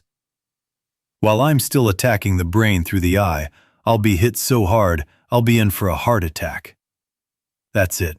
I'm going on reconnaissance. Who's with me? Lyoka suggested. Well, let me do it, Mila volunteered. Okay, good. Otherwise it'll be like in a horror movie where they split up one by one and everything goes wrong. Looking down, Dasha asked, Didn't you think that zombies from the plane would come here? What zombies from a plane? Bordia's throat went dry. Well, just for the record, everyone on board our plane was the living dead. Dead. One infected person got on board. Why did they let him in? Well, he coughed and coughed. We thought he had the flu. He caught the flu, the bastard. Mila glanced along the fence again. No one was there. If she followed this guy to the center gates, there was a chance she'd run into Dima. 5 faded, once red and white watchtowers, 4 shorter, one reaching to the clouds, stood above the fenced-in area. Inside each watchtower were ladders leading to the very top, to a square platform with a small fence. Everything was visible, and no one could reach them. Mila and Lyoka walked along a narrow road. To the left, trees growing on a sloping slope hugged the road, and to the right, beyond the weeds at the side of the road, a fence stretched. 3 watchtowers stood right next to the fence, and 2 more were located deep in the yard among whitewashed apple trees. The service building was also located there. Green branches hung over the barbed wire. The further they got from the checkpoint, the easier it was to breathe. If the center is closed, said Lyoka, we'll just go back to the checkpoint and go along the road that leads to Libed. But the plane crashed in that direction. There could be zombies there. Not exactly that. As far as I understand, higher up, although close. But the road needs to be clear. Then why didn't you suggest it right away? And I just now finished writing. It seems we might as well go down the slope right here. That's how we'll get to the highway, right? Well, actually, yes. They approached a green gate, beyond which lay a dreary brick entrance hall with barred windows and a raised porch. Beyond that, the fence continued briefly, turning a corner. The porch steps led to a locked iron door. Well, shall we knock? Mila asked. I hope they don't knock on our door. It could be a military facility. Lyoka climbed the steps, and Mila glanced to the right. There, the road curved gently to the side, and beneath a large tree there was a fork in the road.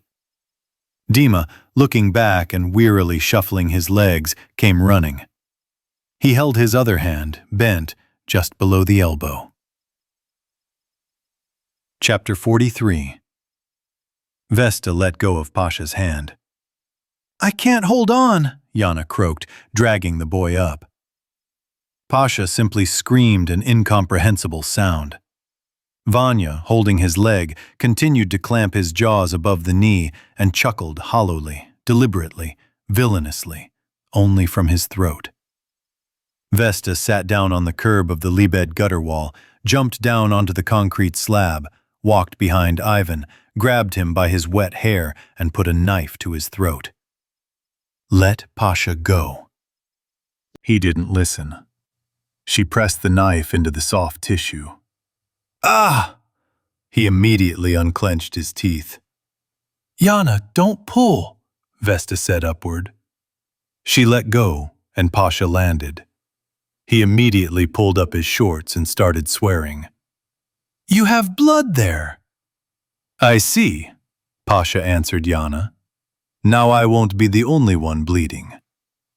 Okay, stop, Vesta said and turned to Ivan. What were you blabbering about patient zero? If you have time, I'll tell you. There was something in the voice. Bravado? Yana, Vesta asked without looking up. Stay there and keep an eye on things. We're still here, and you tell us. Put the knife away first. Put the knife away, I said. Vanya started to twitch, but changed his mind. There are still more of you. With a knife at my throat, I won't be able to collect my thoughts. Well? Vesta asked Pasha. He nodded. Let's let him go, he added quietly. We'll settle the score later. Vesta simultaneously removed the knife from Vanya's neck and let go of his hair. She rubbed her fingers together with disgust. Ivan glanced around at everyone. I was actually a drug addict. One day, well, not just once, but for the umpteenth time, I decided to quit. Somewhere in the backwoods of the Sviatoshinsky district, I found an ad for a new rehabilitation center. I called, and they made an appointment for a specific day. I was wary of the lack of reviews online, but I figured it was probably a new facility, probably being courted by some religious group since it was free. Ivan went there to make arrangements. It was a small house, practically in the woods, surrounded by various clinics and nursing homes. A smart woman in glasses and a white coat was sitting there, and there was a line of people waiting to see her. Many people had been scheduled for that day, like a viewing. And the woman asked, "Would you like to sign up for the experimental program?" They didn't accept just anyone, only patients who used certain substances. Vanya's preferences suited him. The woman started telling him it was some kind of sanatorium on an island outside of Kiev.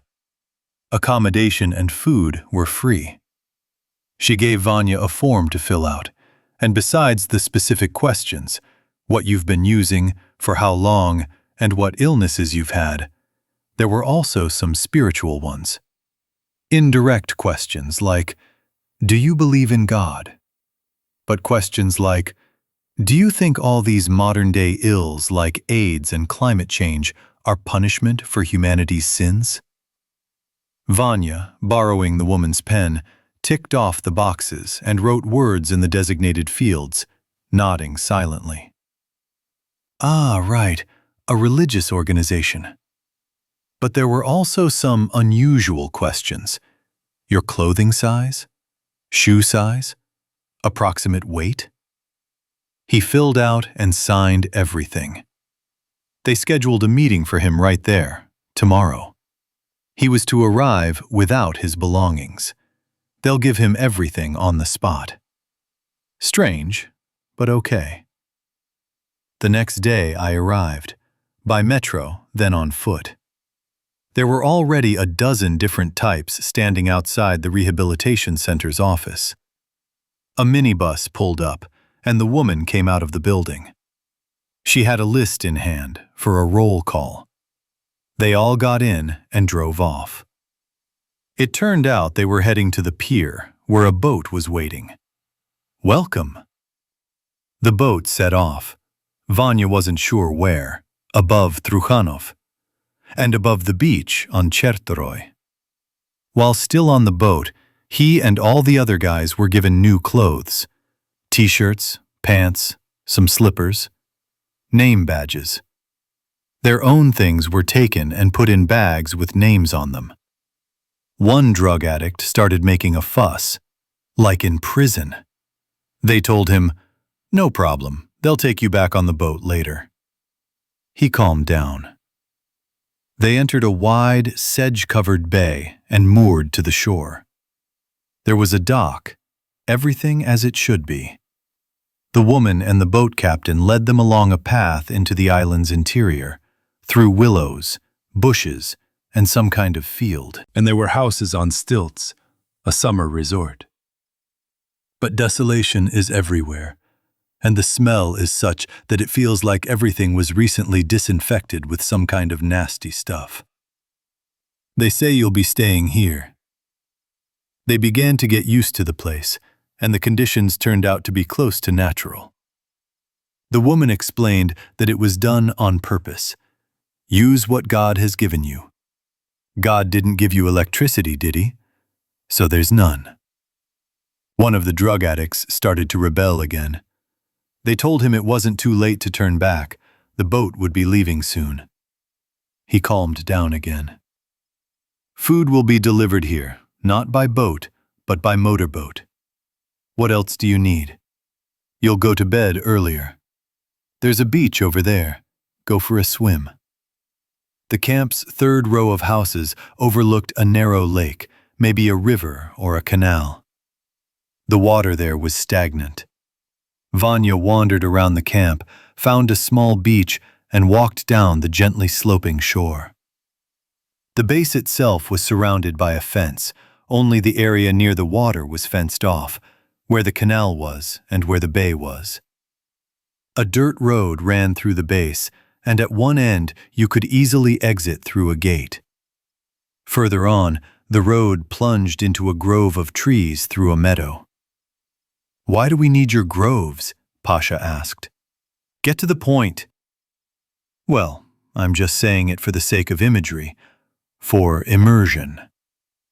So they sat around the base for days, doing nothing but swimming, eating food without preservatives, drinking regular bottled water, and undergoing treatment. Mostly detoxification, removing waste from the body. And when withdrawal set in, which happened quickly, they were offered some kind of miracle pill. Yes, every morning a woman would arrive on a motorboat with food, and the motorboat driver, carrying medications and various testing equipment, containers, syringes, and the like. She'd take blood and saliva samples and ask them what their complaints were. The patients took their pills and were delighted. Then they asked, "What is this unheard-of drug?" The woman countered, "Did you read all the clauses in the application form?" The naive patients nodded. "Well, that's good." She ran her finger over the small print, and there it was, about a trial of something with an obscure name. Something else happened around that time. Ivan didn't tell anyone about it. He was tired of sitting in the camp and would wander around the area beyond its boundaries. One day, he reached the end of that long lake, and there was a pool blocked by a log. Someone was moving and splashing around in it, like a diver walking along the bottom, submerged up to the crown of his head. Ivan couldn't believe his eyes. A small island of hair floating. Then he lifted himself up, and there was an entire head, rotted, probably eaten by fish. Lips bulged, and the last of an eye looked at him. But Ivan hadn't taken anything. He was as pure as glass long ago since they brought him here. There was nowhere to get it. I left it as is, but came back a couple of times to look from behind the bushes. A personal source of adrenaline. Then they're told, "Your pills contain a weakened virus, and now your bodies must develop immunity against it. We'll support you with other pills for this. But humanity, represented by a single organization, will receive a vaccine.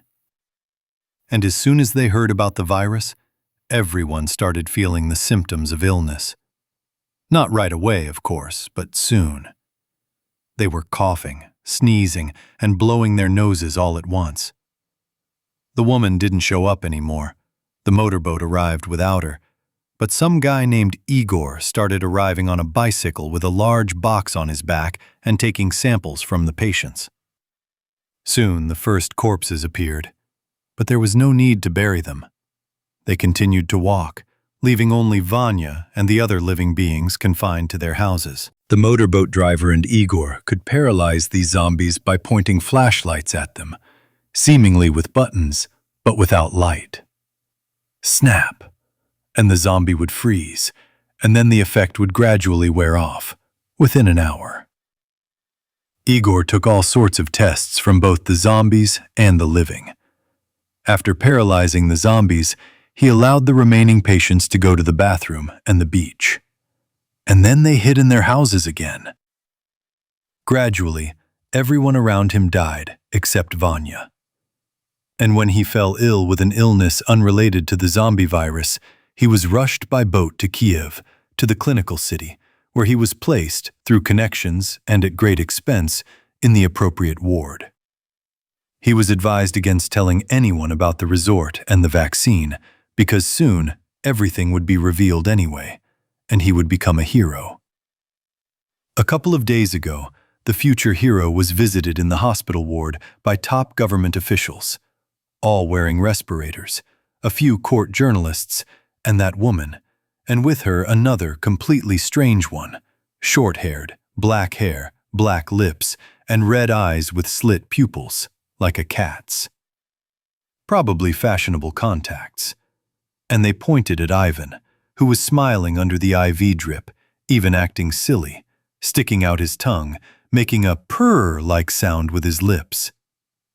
The meeting took place in a friendly atmosphere, and Vanya realized that the vaccine was almost ready, and he would soon be featured on television. What did they call him? Our volunteer on the antiviral front. "You've infected me." Pasha began to choke and shake Ivan. He laughed. "But first I infected these politicians." Chapter 44. When the dead man's shoes disappeared into the flattened hole of the hide shed, Alice wanted to dive after them, to hold those cold feet again. Deaf and quiet, as if far away, in fact, several meters away through the thick loam, Bulkin screamed hysterically in the room behind the hide shed. Alice picked up the flashlight, crouched down, and began climbing the narrow, low corridor, shining the light ahead of her. Moving like this was very slow and awkward. She stood up, but couldn't reach her full height. She had to bend over, and her back ached so much from the strain that she felt like it might break. Alice crouched again. Dust was on her clothes, hair, skin, and lips. It crunched between her teeth. Cold. The corridor curved left and led upward to the cave's nominal first level. A circle of light, its fuzzy point swept over the countless inscriptions on the smooth walls, seemingly carved into the soft, frozen stone. The screams behind them faded as they rounded the bend. The underground passage was empty. Alice reached the upper crossroads. A dark, ancient-looking board lay by the threshold. Here, Alice rose to her feet, albeit hunched over. The corridor led off to the right, and to the left, a long, raised chamber branched off. Lie down and rest, but it's cramped, or lie down and die. The corridor curved again, gently ascending, the loam of the floor softened by the rainwater that had reached it. Tiny roots hung from the ceiling. Panting from the effort, Alice was crouching again. She emerged into a large room at the cave's exit, with a bench carved into the wall. It was almost like a train compartment. She turned off the flashlight. It didn't matter that Bulkin was being killed somewhere down there, but up ahead, in a round hole, a light was visible. A whole world was out there. Alice crawled through the damp jumble of last year's leaves, blown here by the wind. How hard, with every centimeter. She burst into summer. Under the log overhang above the ledge, the hot air immediately enveloped her. Alice tried to stand, but her knees wouldn't bend. Her lower back ached terribly. She heard the cracking of small branches and the rustling sound of dozens of feet shuffling through dry leaves. On half-bent legs, Alice hobbled higher up the path along the edge of the ledge and peered out. Dead men were shambling in the grove that covered the gentle mountainside. Then Alice returned to the ledge and looked down. The curve of Smorodinsky descent lay beneath her feet. The zombies continued to move along it toward Kyrilovskaya, but more sparsely than before. If she seized the moment, she could probably run between them, and then there would be only one path left, to the opposite, densely treed slope of the ravine. It reminded Alice of old console games where you had to wait and slip between deadly enemies at a certain time. Alice crouched and waited. The easiest way, of course, was straight down, but that was a sure way to break her neck. She glanced to the right. Trees and bushes of various sizes had their roots clinging to the edge of the mountain. But there, on the almost vertical wall of the ravine, a loamy outcrop showed through, allowing her to lose some height. But that would take too long. By the time Alice climbed down like this, the gap in the Walking Dead would disappear, and they would notice her, even though she would be in their sight as soon as she started down. When the moment seemed opportune, Alice, still sitting, began to shuffle her feet, clinging to the bushes as she descended. Then everything beneath her began to slide. Clods of earth, sticks, and dust tumbled down. Alice put one foot forward, skidded, managed to grab a branch, paused, but immediately released her torn hand. The branch turned out to be the trunk of a young acacia. With a sickening somersault, Alice landed on her stomach near a swamp in the mud at the foot of the slope, jumped up, and ran across the ruined Smorodinsky slope. Like a snake shedding its skin, the asphalt peeled off in ruts, revealing the ancient cobblestones beneath. The dead came to life and began to moan. They spread their arms and began to walk faster. Their faces were animated by an eternal sleep. She hesitated for only a few seconds, looking in fascination at the wounded palm, where the flesh had crookedly parted into small, plump lips. Then, Alice felt like the heroine of an old comedy, where movements are sped up for laughs and a person manages to do a ton in seconds. Pulling herself up by tree trunks, she climbed a hill, jumped over a concrete drainage gutter, almost tripping, and emerged from the thicket into a clearing at the side of a wide, cobblestone road, Podolsky descent, which connected the highlands of Lukyanovka and Tatarka with the lowland Kyrilovskaya Street. The descent ran along a winding ledge, and on the other side, beyond the linden trees, a mighty slope rose again, grassy, with a ridge of bushes along the edge. 3 big-head trees stood on concrete supports in the clearing. Alice quickly hid behind the largest one and looked around. No people, no cars, just the stone scales of the slope and silence. Alice thought this would change, that the dead would pour down from all sides, from the hill, from below, from above, but it didn't happen. It would be great to find a bike and ride down to Kyrilovskaya now. There's the Pavlovka Psychiatric Hospital up there. Elisa used to volunteer there. Maybe the zombies haven't gotten there yet? Going up is pointless. The dead descended Smorodinsky from there, which means things are bad on Tatarka. Alice decided to at least get off at the stadium. She kept to the middle of the road, even in the heat, even in the shade, knowing she was equidistant from the sides of the road and, if necessary, would have time to run in the opposite direction. So Alice walked between the pot-bellied slope and the rock-lined brow, beyond which ash and poplar trees gleamed green.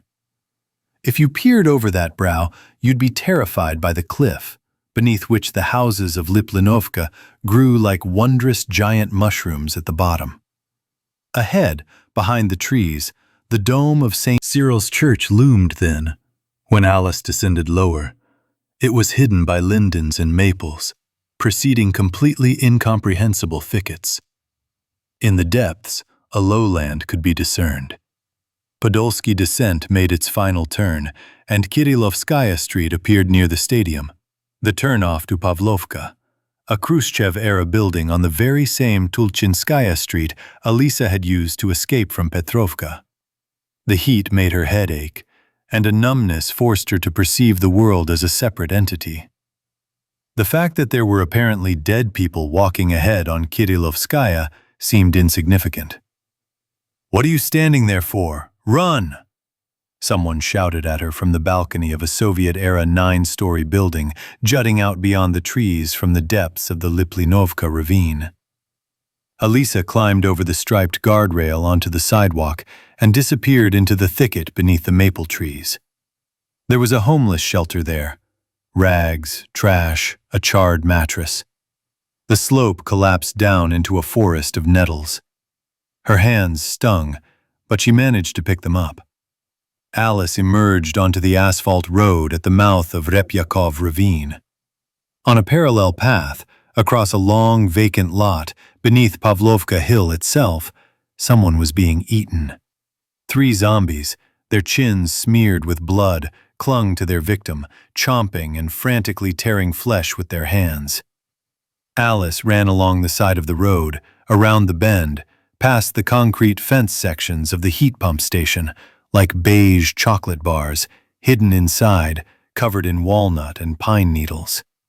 The gray gate was locked. Alice continued running, following the curve of the road.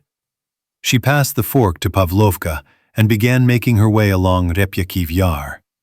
A perpetual stream carried dirt and iron particles along the asphalt, turning the left shoulder into a reddish sludge. Vines twined around the trunks of silent ash trees. Gray willows, their branches outstretched, hung over everything. The banks of the ravine, immersed in greenery and with bare cliffs, hadn't yet reached their full height. In some places, it was possible to climb up along tramp trails. Near the muddy edge, Alice noticed a concrete slab covering an inspection hatch into a sewer. A gutter ran along the edge, disappearing into a catch basin a few meters before the hatch. Water rushed loudly below. Alice shone her flashlight into the opening. A corridor appeared in the illuminated darkness. A large, round pipe, into which another, smaller one flowed from a certain height. A stream rushed along the bottom. Alice reached a fork in the road. It split into an iron-like loam cape with impenetrable thickets. But she didn't care which way to go. She didn't know the terrain. She turned right. Soon, the wall of acacias broke, and Alice saw a clear, grassy slope in the clearing, even steeper and higher than the one she'd descended from the cave. People started rolling, sliding, running, and rolling again from above. At first, Alice thought they were zombies, but from their screams, she realized they were alive. Chapter 45. Beneath Kanarin's feet is a narrow path between the experimental vegetable plot and the botanical garden fence. Giant acacias evoke a sense of dread with the soft crackling of their pods. Behind a thicket of Jerusalem artichokes, resembling tall weeds, linden trees gleam darkly green. People stroll sedately beneath them, but Kanarin thinks they're zombies, simply masquerading as humans while the entire city is already overrun by the living dead. He just needs to take their hand and check. If it's cold, it's a visitor from the afterlife. With every step, Kanarin's heart pounded louder in his ears. He pictured it vividly. The bookshelf in his apartment and the book on the very top shelf. A coverless pamphlet from 1930 or something, the one he'd read avidly when he was learning to paint. The book had passed through many hands, and there were fingerprints in the paint, perhaps those of great masters. The pages smelled of drying oil and the pungent pine solvent, pinene, which Kanarin hated when he washed paint from his brushes. It was in that pamphlet that he'd learned how to prepare his own paints. And there was another article. By whom? Yuan? There was a sentence that stuck in his mind. The soft cotton should be... The word dropped. Fluffed. And that dropped word now carved a void in Kanarin's mind. The void grew and filled his memory, erasing it. He no longer knew who he was or where he was running. Running had become an independent phenomenon, and Kanarin was its executor. And Kanarin came face to face with reality. He ran into the corner of a replica fence, where he turned at the Smorodinsky Cave's church estate down the slope, with its decorative paths and manicured flowering bushes on the other side. The pointed cape of the hill here revealed earthworks older than the star-shaped Smorodinsky fort, inscribed in the terrain, the earthen ramparts of which remained in the botanical garden. And the caves, according to archaeologists' estimates, permeated the entire hill, extending to the church of St. Iona, and even down to Vidubici. Kanarin recalled reading something unspeakably terrifying about the Smorodinsky caves, that numerous remains had been found there in disarray. Evidence, the article declared, of some kind of tragedy. From then on, he often fell asleep at night in the House of Artists. His thoughts transported him here, to the underground labyrinth. One day, when a church had already been built nearby, he went there, and a long-haired priest gave him a short tour. It wasn't the piles of bones in special niches behind bars that struck him, but the cold. Steam billowed from his breath. In an empty spot near the corner, Kanarin hesitated. A wooden gazebo at the edge of the alley that turned from Lipovaya and then ran between two ramparts sheltered a loving couple on its bench. They were kissing. Should he warn them? Kanarin had already stopped seeing everyone as a dead man. Warn everyone! Near St. Iona's church, next to the chapels, both old and new, stands a low bell tower. I need to get there and ask the bell ringer to ring the alarm. Or even swing the clapper myself. It will be very passionate, symbolic. He, Kanarin, will save hundreds of people. At least those strolling through the botanical garden will heed his call and learn the truth about the zombie outbreak. Then the matter will be resolved very simply. The botanical garden is fenced off. Well, the holes in the fence don't count, but we'll assign guards to each one. The botanical garden has two exits, upstairs on Bastionaya Street and near the Vidyubitsky Monastery. Oh, and there's also the outbuilding on Timiryazevskaya Street. We'll lock the gates and wickets. We'll eliminate any undead who break into the grounds. That's it. The botanical garden becomes a fortress. We'll house the people in the buildings. The intersections, with their own fences, the rose garden, the nurseries, will be designated as especially secure. This is for emergencies, for retreat if the zombies infiltrate too much. Food is provided. Under the guidance of experienced agronomists, we'll grow a bountiful harvest. The humble artist Kanarin seizes power and becomes commandant. He rubbed his lip under his nose, blackening it with a finger stained from the broken branch he'd recently held. But he had to run in a completely different direction. He still ran up to the gazebo and slapped the young man on the back of the head, distracting him from his girlfriend. "These days, you should kiss through a plastic bag," Kanarin advised, laughing at his own joke, and hurried down the alley with renewed vigor. There he turned through the barberry bushes onto a hillock that smoothed the right bank, into a birch grove, and along the edge of a large clearing reached the restroom, from which, through a corridor between the chain-link fences of the rose garden and the quarantine flower nursery, he planned to cut a corner to the church. There were only a few visitors to the botanical garden. Some were clearly hurrying toward the exit, Others stood and tried in vain to get through on their cell phones. Others remained unperturbed. Some sat reading on a bench in a gazebo made of logs under a thatched roof. Others strolled leisurely. Children played badminton on the grass. A shuttlecock would reach a racket with a short tin sound and then fly back. There simply couldn't be a zombie in the outhouse. So solid, brick, with so many seats, hidden behind the birches. While Canarin was debating whether to visit, he glanced to the left, where, beyond the clearing, in the distance, on the opposite Pechersky Hill, the large Lavra bell tower rose from the greenery like a rocket into the sky. And to the left, clearly outside the Lavra, there was some kind of fire. Blue smoke rising in a column and gradually dissipating, staining the cloudless sky. The wind was picking up, and Canarin could sense its increasing speed in the rustling of the acacia pods, and was carrying the smoke toward the Dnieper. It seemed the weather was changing. Canarin stepped out onto the alley.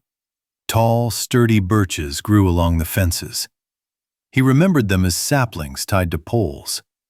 Straight ahead, then past the rose garden and the ramparts encircling it, to the very heart of the botanical garden, the crossroads at the lilac alley. And then, the church was just a stone's throw away. If he goes to the toilet now, he will only lose a couple of minutes. Nothing bad will happen. And from the Lavra, a distant, restless ringing of a bell flew through the air. Chapter 46. Lida and the man with the alibi dog darted past the bushes to the intersection. Some botanical garden visitors, worried-looking, were hurrying toward the exit along the dark linden alley. Lida was touched. What a gift a linden tree had been. It provided shade and nourished the bees. The dog's owner called out to her. "What are you so stupid about? Look at the people running." "There are zombies on the street too. I came from Bastionaya." "Crap. We need to bring everyone back." A brilliant idea struck Lida. "Let's call the people to the bell, like in the old days." Caro sat and breathed, his mouth open. His kilometer-long tongue moved up and down like a tape measure. The man pulled out his cell phone and tried to call. Lida tried calling her mother herself, but to no avail. "You too?" "Same. What's your name?" "I'm Vitek." "Lida." Vitek turned to a girl with dreadlocks passing by. "Social survey. How do you feel about the zombie apocalypse outside the botanical garden?" "What nonsense," the girl smiled and walked on. "Don't leave the botany room," Lida shouted after her. "There are living dead there." "Oh, come on," she waved it off. Vitek asked Lida, "And how do you expect to convince people? You haven't even managed to stop one person." "I'll stop it now." Lida caught up with the girl and touched her shoulder. "Wait, I'm telling the truth." "Leave me alone." She turned around sharply. People from the far side of Linden Alley raced back here, looking back. "See, there are dead people there," said Lida. "Yes, they are in a hurry to get here." Caro barked. Zombies emerged from behind the bushes near the transformer box, arms outstretched, like long-lost relatives greeting someone with hugs at a birthday party. "Caro, follow me! Follow me!" Vityok, unhooking his dog as he went, dashed into a side alley framed by a decorative green fence. A bearded man with glasses, presumably arm in arm with his wife, appeared in his path. He quickly hid behind his wife and protested, "I'm not going to let you in." "Why without a leash and muzzle?" Vitek ran past and without turning around said, "Put it on yourself, Professor." "What?" Chest out. "Don't go there, there are zombies," Lida said, quickly following Vitek. A girl with dreadlocks walked next to him. A heavy digital camera with a large lens dangled from her chest, and she held it in her hand. Then she suddenly turned, raised the digital camera in front of her, and began shooting video. The couple hesitated. At the intersection, the dead mingled with the living, difficult to distinguish except by their movements and the lacerations on their necks. One teenager, with a hairstyle straight out of a teen soap opera, seemed to be fleeing them. He reached the bearded man, grabbed him by the hairy arm, and began gnawing at it. To the right, a path of concrete slabs branched off, ascending a hill. A raised corner rampart whose peak towered above the linden tree crowns. Vitek turned there, calling out, "Let's climb up from there and see where it goes next." Karo was several steps ahead of him and didn't know whether to rejoice or worry, whether this was a game or danger. The slide resembled the earth-covered, grass-grown carcass of a long-dead dinosaur. Near the slabs, thousands of feet had worn a path. Grasshoppers screeched desperately on their violins. In a gap between the low maples at the start of the climb, a stream of frenzied tourists streamed through the dead. Beyond them, separated by a fence, a labyrinth of trimmed bushes was visible, the caps and crowns of lurking people poking out from its circles. Further still, beyond the interlocking rows of chestnuts and birches, lay, unseen from here, a rose garden and a quarantine area. At the very top of the slide was a small platform, barely big enough for 3 or 4 people. At the edge stood a green bench, the same infamous one that villains have been tossing down for decades. A frightened young man wearing a helmet, elbow pads, knee pads, and a skateboard tucked under his arm, was climbing up the eastern wing of the hill. Approaching Lida and Vitka, he said, "I was afraid of hitting my head, but it seems there is a more terrible danger." The girl with dreadlocks remained on the north wing, a little lower down, and continued filming. Lida came down to her and called out, "Hey, they'll see you!" "They seem stupid," she answered, fascinated. "They just walk straight ahead, not paying attention to anything." Lida noticed how awkwardly and jerkily the newlyweds, the married couple, moved along the alley. The glasses on their bearded faces were broken and had slipped crookedly off their noses. "Let's go." The girl was distracted and briefly extended her hand. "I'm Lena." "And I'm Lida." They climbed to the platform. Karo, unsure what to do with himself, darted along the steep path along the edge of the hill, toward the mighty, hunched willow that grew at its base. The surroundings were laid out before him. "There's been an explosion on Liska." Vitek pointed at a monstrous column of black smoke rising in the distance beyond the 2 connected skyscrapers on Busovaya Hill. The column was widening and carried by the wind toward the Dnieper. Closer, directly below the hill, in the same direction, lay the herb and spice department, a collection of rectangular boxes and piles. Corpses and people scurried among them. Some were catching, others were dodging. To the right, beyond Linden Alley, the city's rooftops were visible through the greenery. Bastionaya, Bilokur, Podvysotsky streets, and beyond. Smoke rose here and there, but it paled in comparison to Bald Mountain. Looked the other way. A ravine, embraced by the boomerang of a hill, also had some kind of plants fenced in with stakes. The rose garden across the alley was obscured by chestnut trees, their leaves browned by the heat, and the dead were crowded around its entrance. Although the gate itself was not visible from here, it seemed someone had locked it from the inside, preventing the zombies from pouring in. The slabs from the platform descended to a pile of large stones, lined with junipers and ringed here and there by a palisade. A mountain garden. To the right, between it and the earthen rampart enclosing the rose garden, a lawn could be seen, merging into gentle grassy hills. It was there, as Lida understood, that Elder Jonah had beheld the wondrous grove in another world. Now the bright paths across the lawn were empty. Further on, along the rampart, lined with cherry blossoms at the bottom, people were running. Beyond all this, above the trees, the cross and dome of St. Jonah's Church peeked out.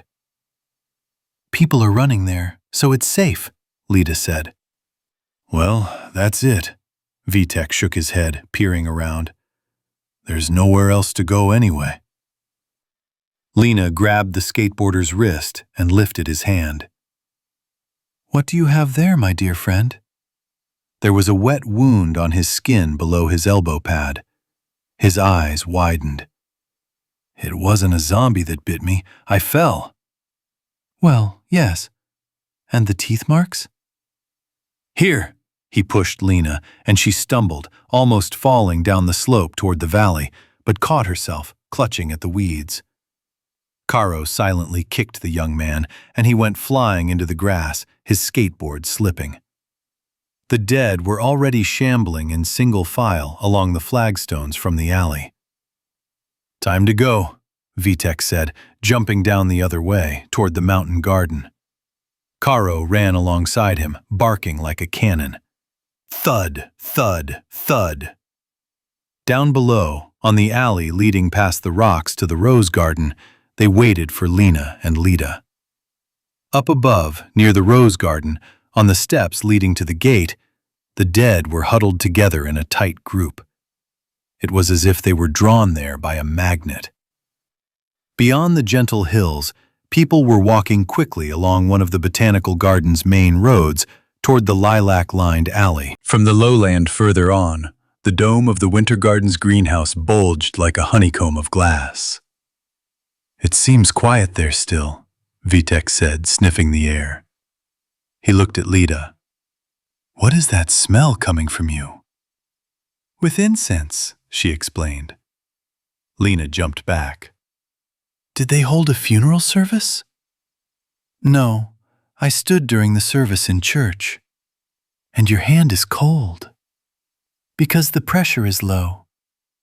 "Some jerk," Vitek recalled.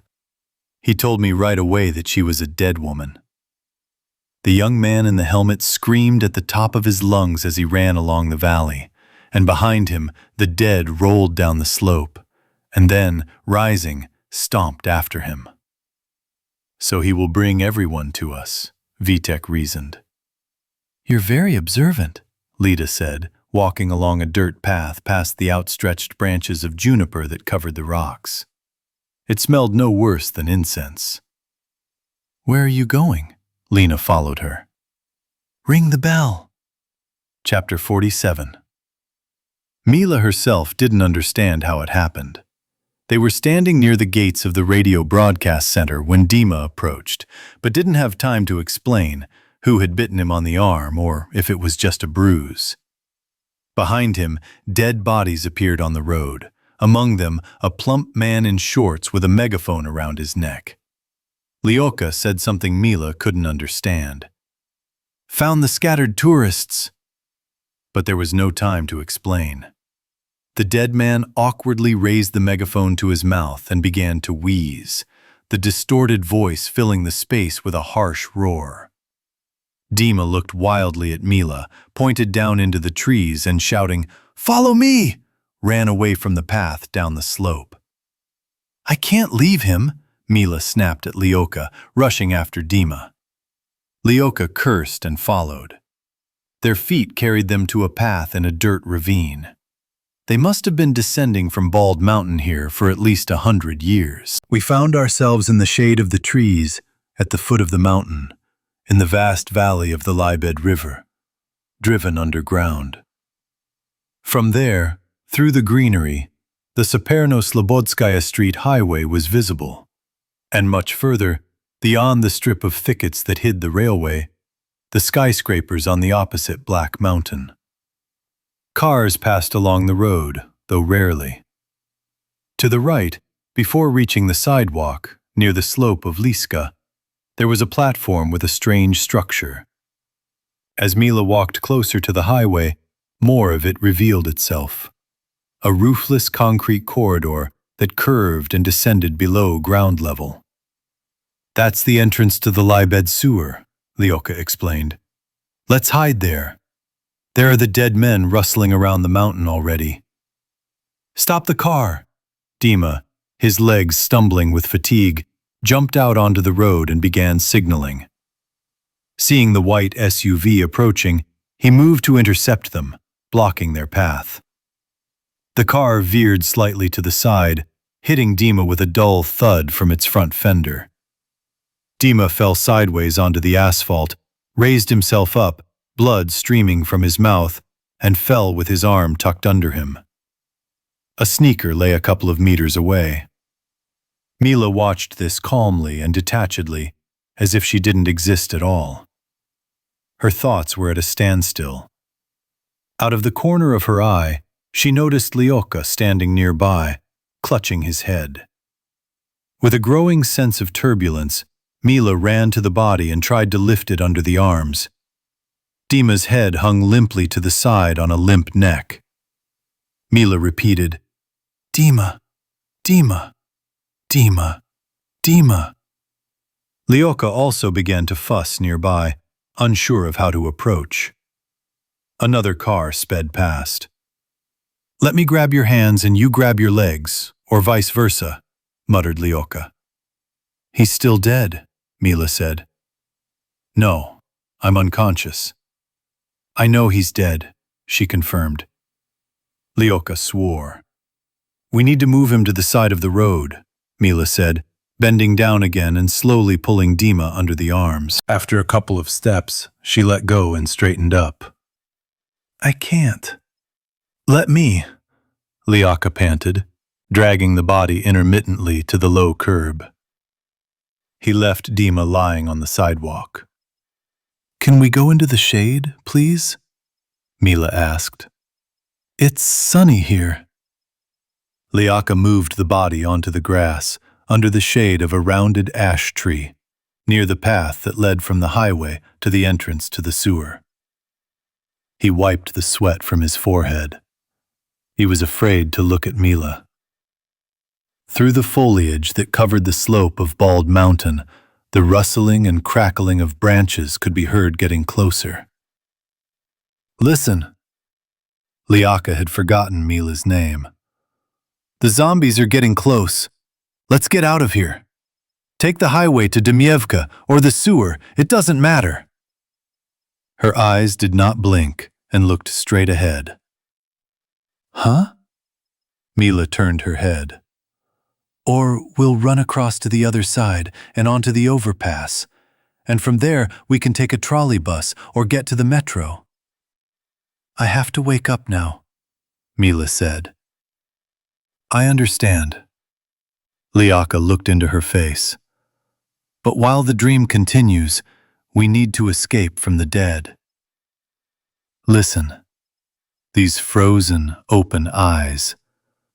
We didn't even feel his pulse. "Yes, of course," Lyoka calmly agreed. "I'll check now." He approached Dima and hesitated, peering intently at the deceased. He exhaled deeply. "Phew. You know, we're alive." Dima's fingers clenched weakly. His leg twitched. Mila ran up and leaned over him, trying to lift him. Lyoka stopped him. "Wait, we're idiots. His spine might be broken. We can't touch him.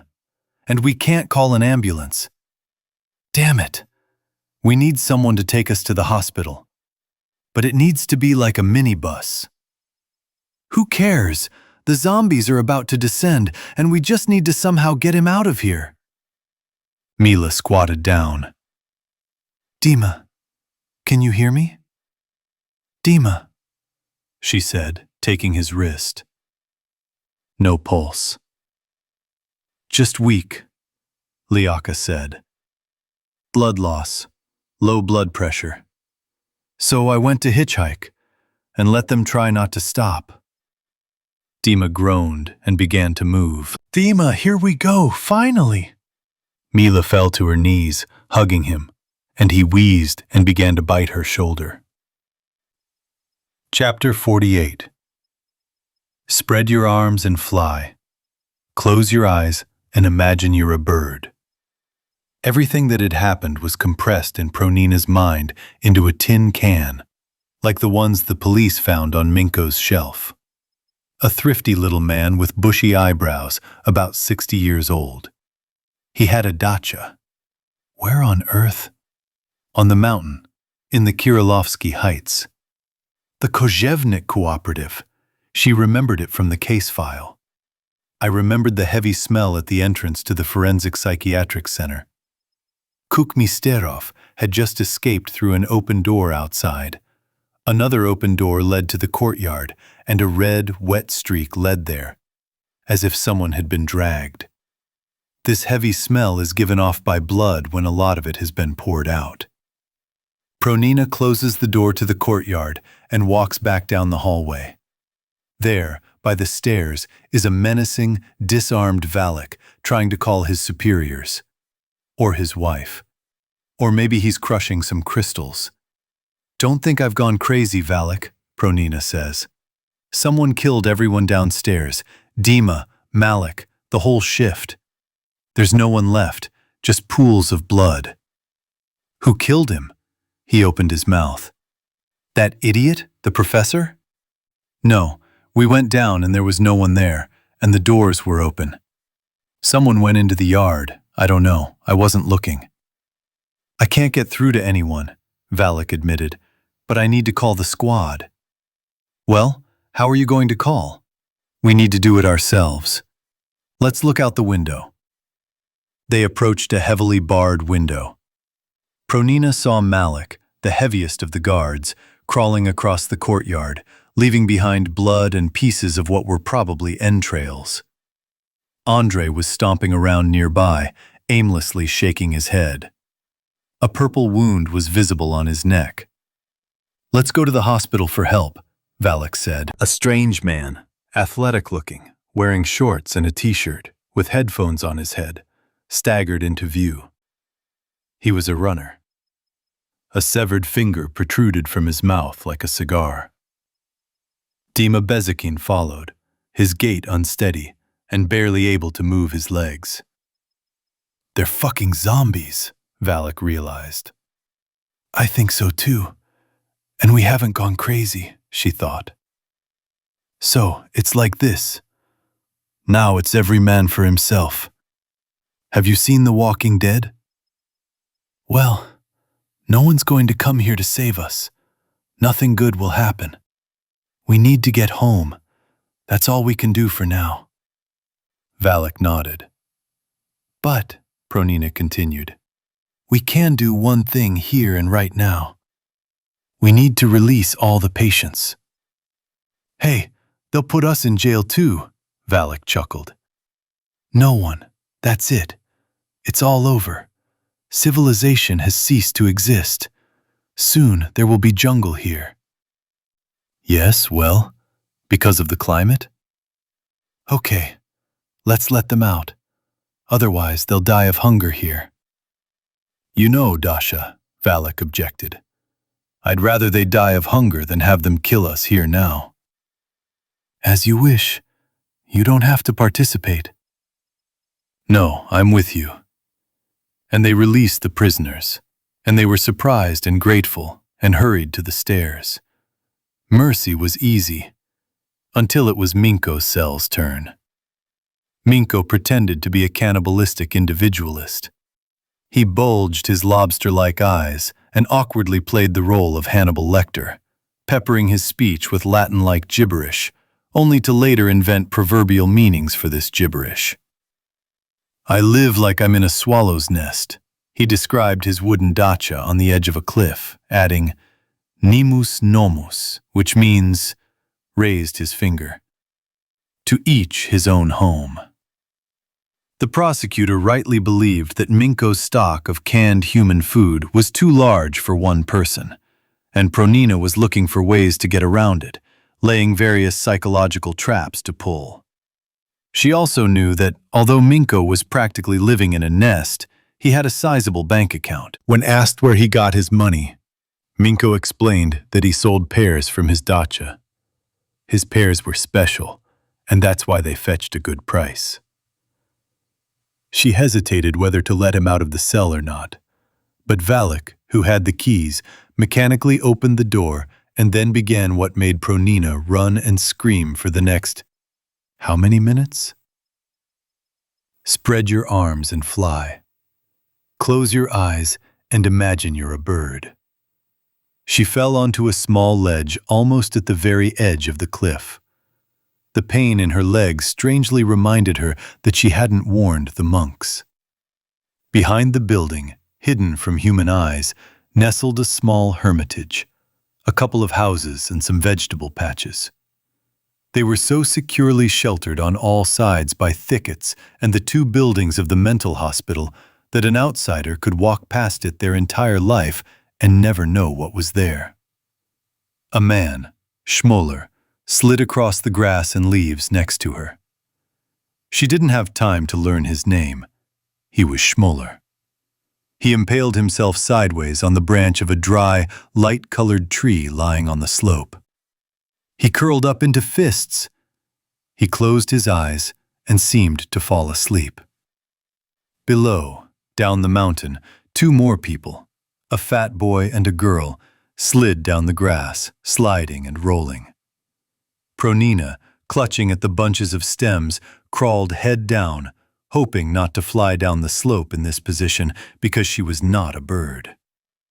From the bottom of the ravine, from under the trees, a girl in a t-shirt with a peace sign, Alice, was looking at this. Chapter 49. The wicked sun beat down on the asphalt, but here, in the shade of a picturesque ash tree, he didn't have to squint. Lyoka thought he'd made it. He yanked Mila toward him, and Dima, tearing her t-shirt at the shoulder with his teeth, fell away.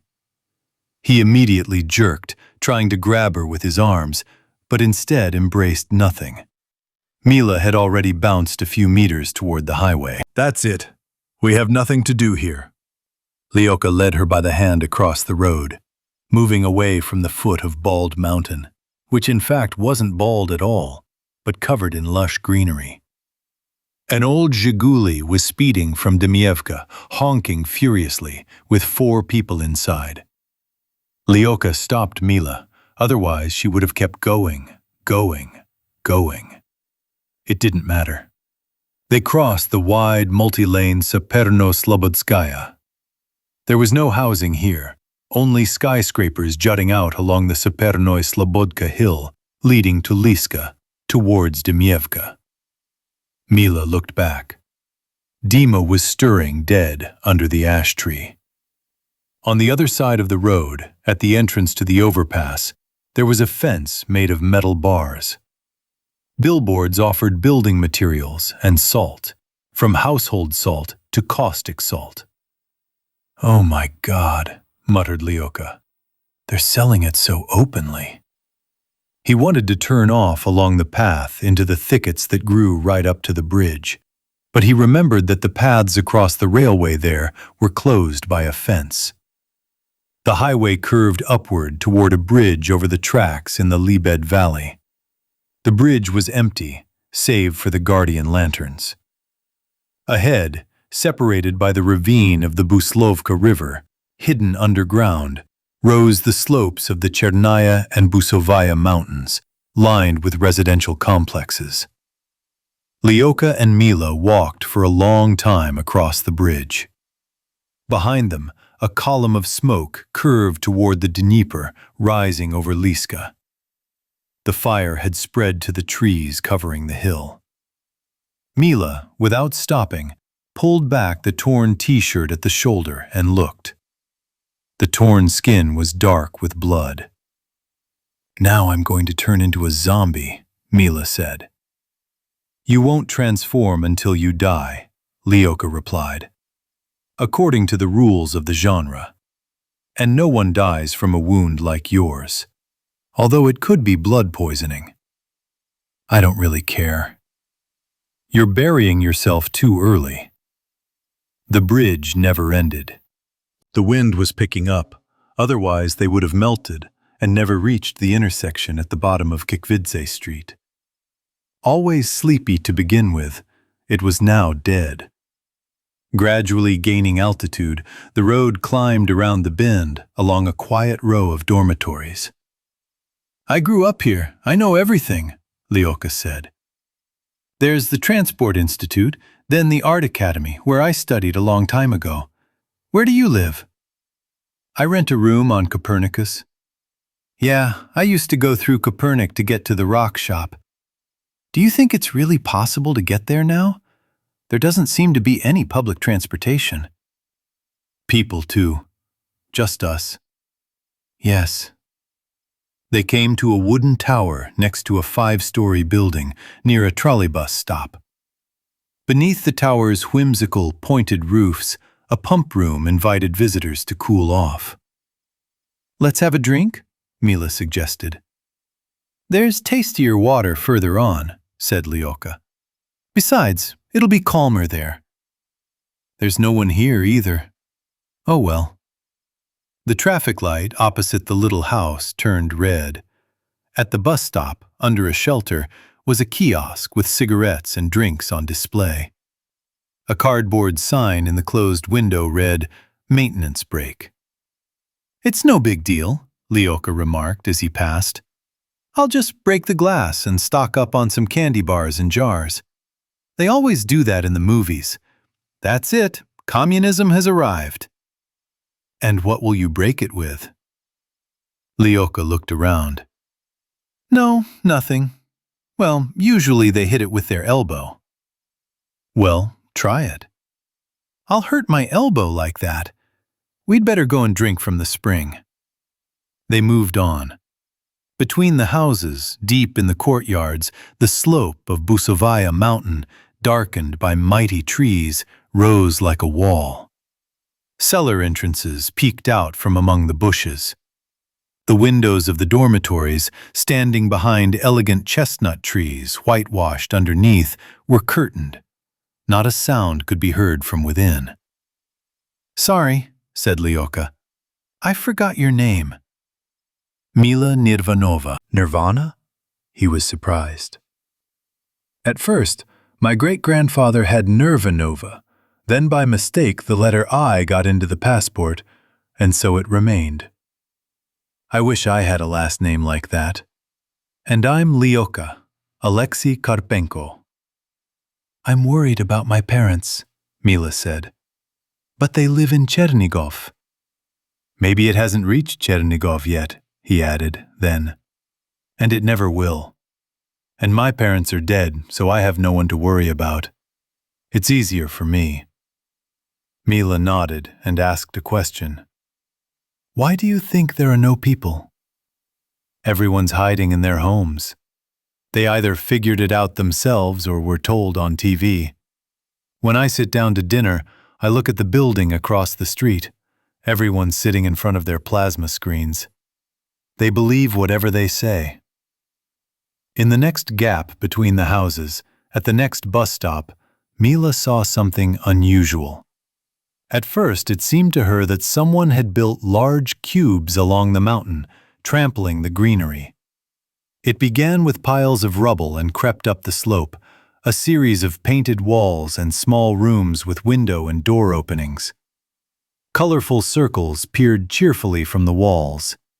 To the left, a squat structure with a canopy gleamed like rusty sheets. What is this? She asked. What kind of slums are these? There used to be a store here, a garage attached to it, and various outbuildings. This is all that's left of them, Lyoka explained, turning in that direction. He stopped just before reaching the ruins of the garage at the very bottom and peered in. Mila did too. What's there? Nobody. They usually live here. They must have hidden too. And now for the surprise, he said, approaching a rectangular hole in the ground. A brick-lined well with two pipes, one higher than the other. Water was flowing from the top one. The garage was built over a famous spring in the 19th century, the Buslovka Spring, which fed the river of the same name. Here, Lyaka pointed to the backyard of a nearby house. There's another well, but it's inconvenient to drink from. Water carriers from all over Kiev used to come to the Buslovka. Mayor Eisman himself drank only water from the Buslovka, even during the cholera epidemic. So now, during the zombie epidemic, I think we can drink without any problem. He knelt down by the well, bent down, and scooping up water with his palm, began sipping. Then he gave way to Mila. The water turned out to be very cold and sweet. Lyaka said, "Those who live in these slums told me that the cliff slopes contain silver.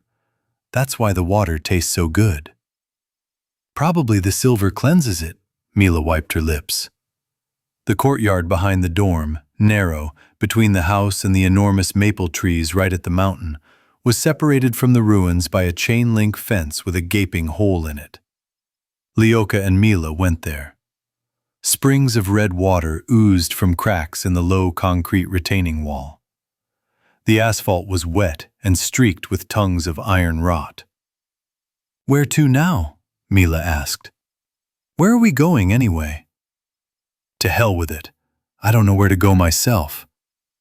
If the street we were walking on is empty, then it is dangerous." "Makes sense. Then let's climb up." "What's there?" "The back of the garages, an alley, let me remember, Snezhansky. And then we'll go along Zverinetskaya Street to the Botanical Garden, and there's a bus stop there. Maybe there's something else going on. So, how about that?" "Good enough. Let's climb." They climbed up the supporting wall over a pile of earth into the darkness created by the maple trees and began to climb up the steep side of Busovaya Mountain. Chapter 50. I can't see a thing. Borya peered at the road along the fence of the radio transmitting center, but the trees and bushes on the right obstructed his view. Why the hell did they even go there? Zheka paced back and forth. He pulled the bandana, damp with breath, off his face, and now coughed occasionally. The smoke made his eyes itch. "We'll get smoked here like sausage cheese." The wife touched the hunched-over flight attendant, Dasha. "Are you alive?" "Yes, I feel sick, but not from your company." "Thank you." Zheka placed his palm on his chest and bowed, although Dasha didn't see it. Borya came up. "Maybe we shouldn't get burned here and go back into the house?" He pointed to the ruins of the checkpoint, over which branches were faintly moving due to the proximity of the fire. "Oh, come on," Zheka waved his hand. "We'll be trapped there." "We're completely safe here." Borya turned away and began looking for Mila and Lyaka again. He burst into a grumble. "The house is completely visible. What kind of trap is this? It would just be a roof over our heads." "Well, then go." "We shouldn't have split up. We could have quietly and peacefully descended to Libid. What do we need this radio transmission center for? We need to get out among people. I prefer the company of the living to the dead. We could have gathered at some McDonald's, or even at your place." "I'm doing renovations." "All the more reason. They could have helped paint it. 6 people would have helped. It's unbearable to stand here. The fire is spreading. If we don't move now, we'll either burn to death or suffocate." "Well, then let's go somewhere, Lyaka." "And the flight attendant?" Boris turned to her. "Can you go? We can't stay here." "I'll try." She stood up, keeping her head down. She said, "Damn it, I can't open my eyes. Everything's spinning. Every time I open them, it's spinning." "Well, don't open the door. I'll lead you by the hand." Zheka shouted. "Borya, you can't go there. There are zombies." The dead were making their way along the path past the radio transmission center, led by one in a red t-shirt, awkwardly mumbling into a megaphone pressed to his mouth.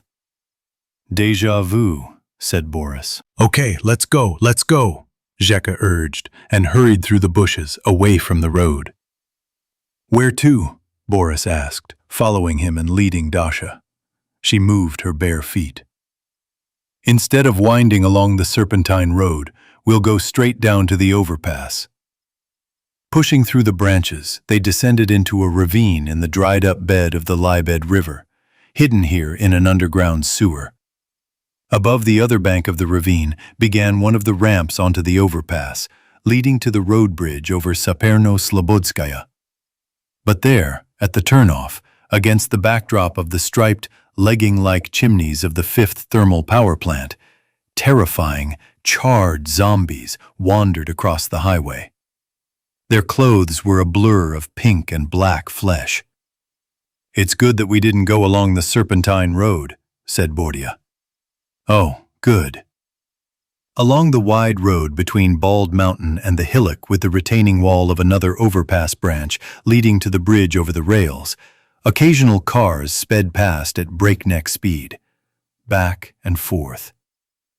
"I don't want to cut into the overpass," Zheka almost shouted. "To hell with it." "But there's a metro there. We'll go to Vidubici or to the junction below Kikvidze. Look over there." He pointed in the other direction, where skyscrapers loomed in the distance by the highway. "That way, as the crow flies, Sapernaya Slobodka, Dimievka, crowded places. And the zombies from the plane have scattered. They could be anywhere on the overpass. What the hell? Let's go straight ahead, towards civilization. Maybe we can stop a car along the way. Do you have a wad of cash?" "Why do you need it? I don't have one." "I would walk along the side of the road and wave money." They emerged onto the sidewalk through a ravine and continued along the mountain, matching Dasha's slow pace. Boris asked her sympathetically, "Maybe if you throw up it will get better?" "That will open Pandora's box," the flight attendant replied weakly. "Understood." On the opposite side of the highway, behind the fence of a metal warehouse, overhead cranes stood like the yellow skeletons of unseen beasts. Beyond them, a strip of greenery concealed the railroad. We reached a place where a rounded ash tree grew by the sidewalk, and a driveway separated it from a roofless concrete corridor that turned deep into the ground. "Zheka!" Boris called when he went to look. "There's some kind of cache here," Zheka responded. "There's a tower sticking out right there. If Lyoka and the girl ran from there, they ran here. That's what I think." "Well, maybe they are in the cache. What are they doing there?" A faint, hoarse groan was heard. Boris left Dasha, peered behind the ash tree, and immediately jumped back. "There are zombies here!" Turning his head, the one recently called Dima crawled snake-like toward the people. Bordia dragged Dasha toward the concrete corridor, chanting, "Cheer up! Cheer up!" The stewardess finally opened her eyes, lifted her head, and began walking almost independently. Zheka began the descent first. The floor was strewn with broken glass, trash, and syringes. Zheka turned around and shouted, "Bordia, either we give the girl the shoes or we'll have to carry her."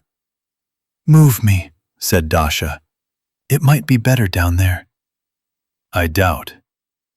Boris picked her up in his arms, paralytically, like a swimmer entering the water over rocks, took a few steps, and lowered her. "Zheka, let's put our hands together and make something like a seat." "No," Dasha objected. "Let me climb on your back and grab onto it." "Come on." Boris leaned over. His face red from the strain, he nevertheless went forward. Zheka urged him on. "Hurry, he's crawling after us." Inside it was dark and damp, smelling of shit and car wash runoff. The sunlight streaming through the wide, car-sized portal was enough to reveal rectangular columns, behind which a black river rushed in the darkness. Damp sandbags lay along the columns. Boris's sneakers crunched on the broken bottles. Dasha clutched him tighter. "There's glass here," the voice echoed slightly. Zheka turned on the flashlight on his smartphone. Wow, what a dungeon! A wide, ribbed tunnel with graffiti-covered columns extended in both directions. Bordia shuffled his feet and, scattering the debris, finally set Dasha down. He suggested, "What if you steal some fabric from these bags and wrap it around your legs?" "Try." Zheka joined in. "Let's move away first. Otherwise, we don't know if this guy followed us. Which way should we go? Left or right? If we go right, we'll get to the Libed outlet from the sewer, which is on the road to Liska?" "Well, yes. That's where the worst of it is. The hell of the living dead. Let's go the other way." Dasha sat back down on Boris's diggings, and they set off.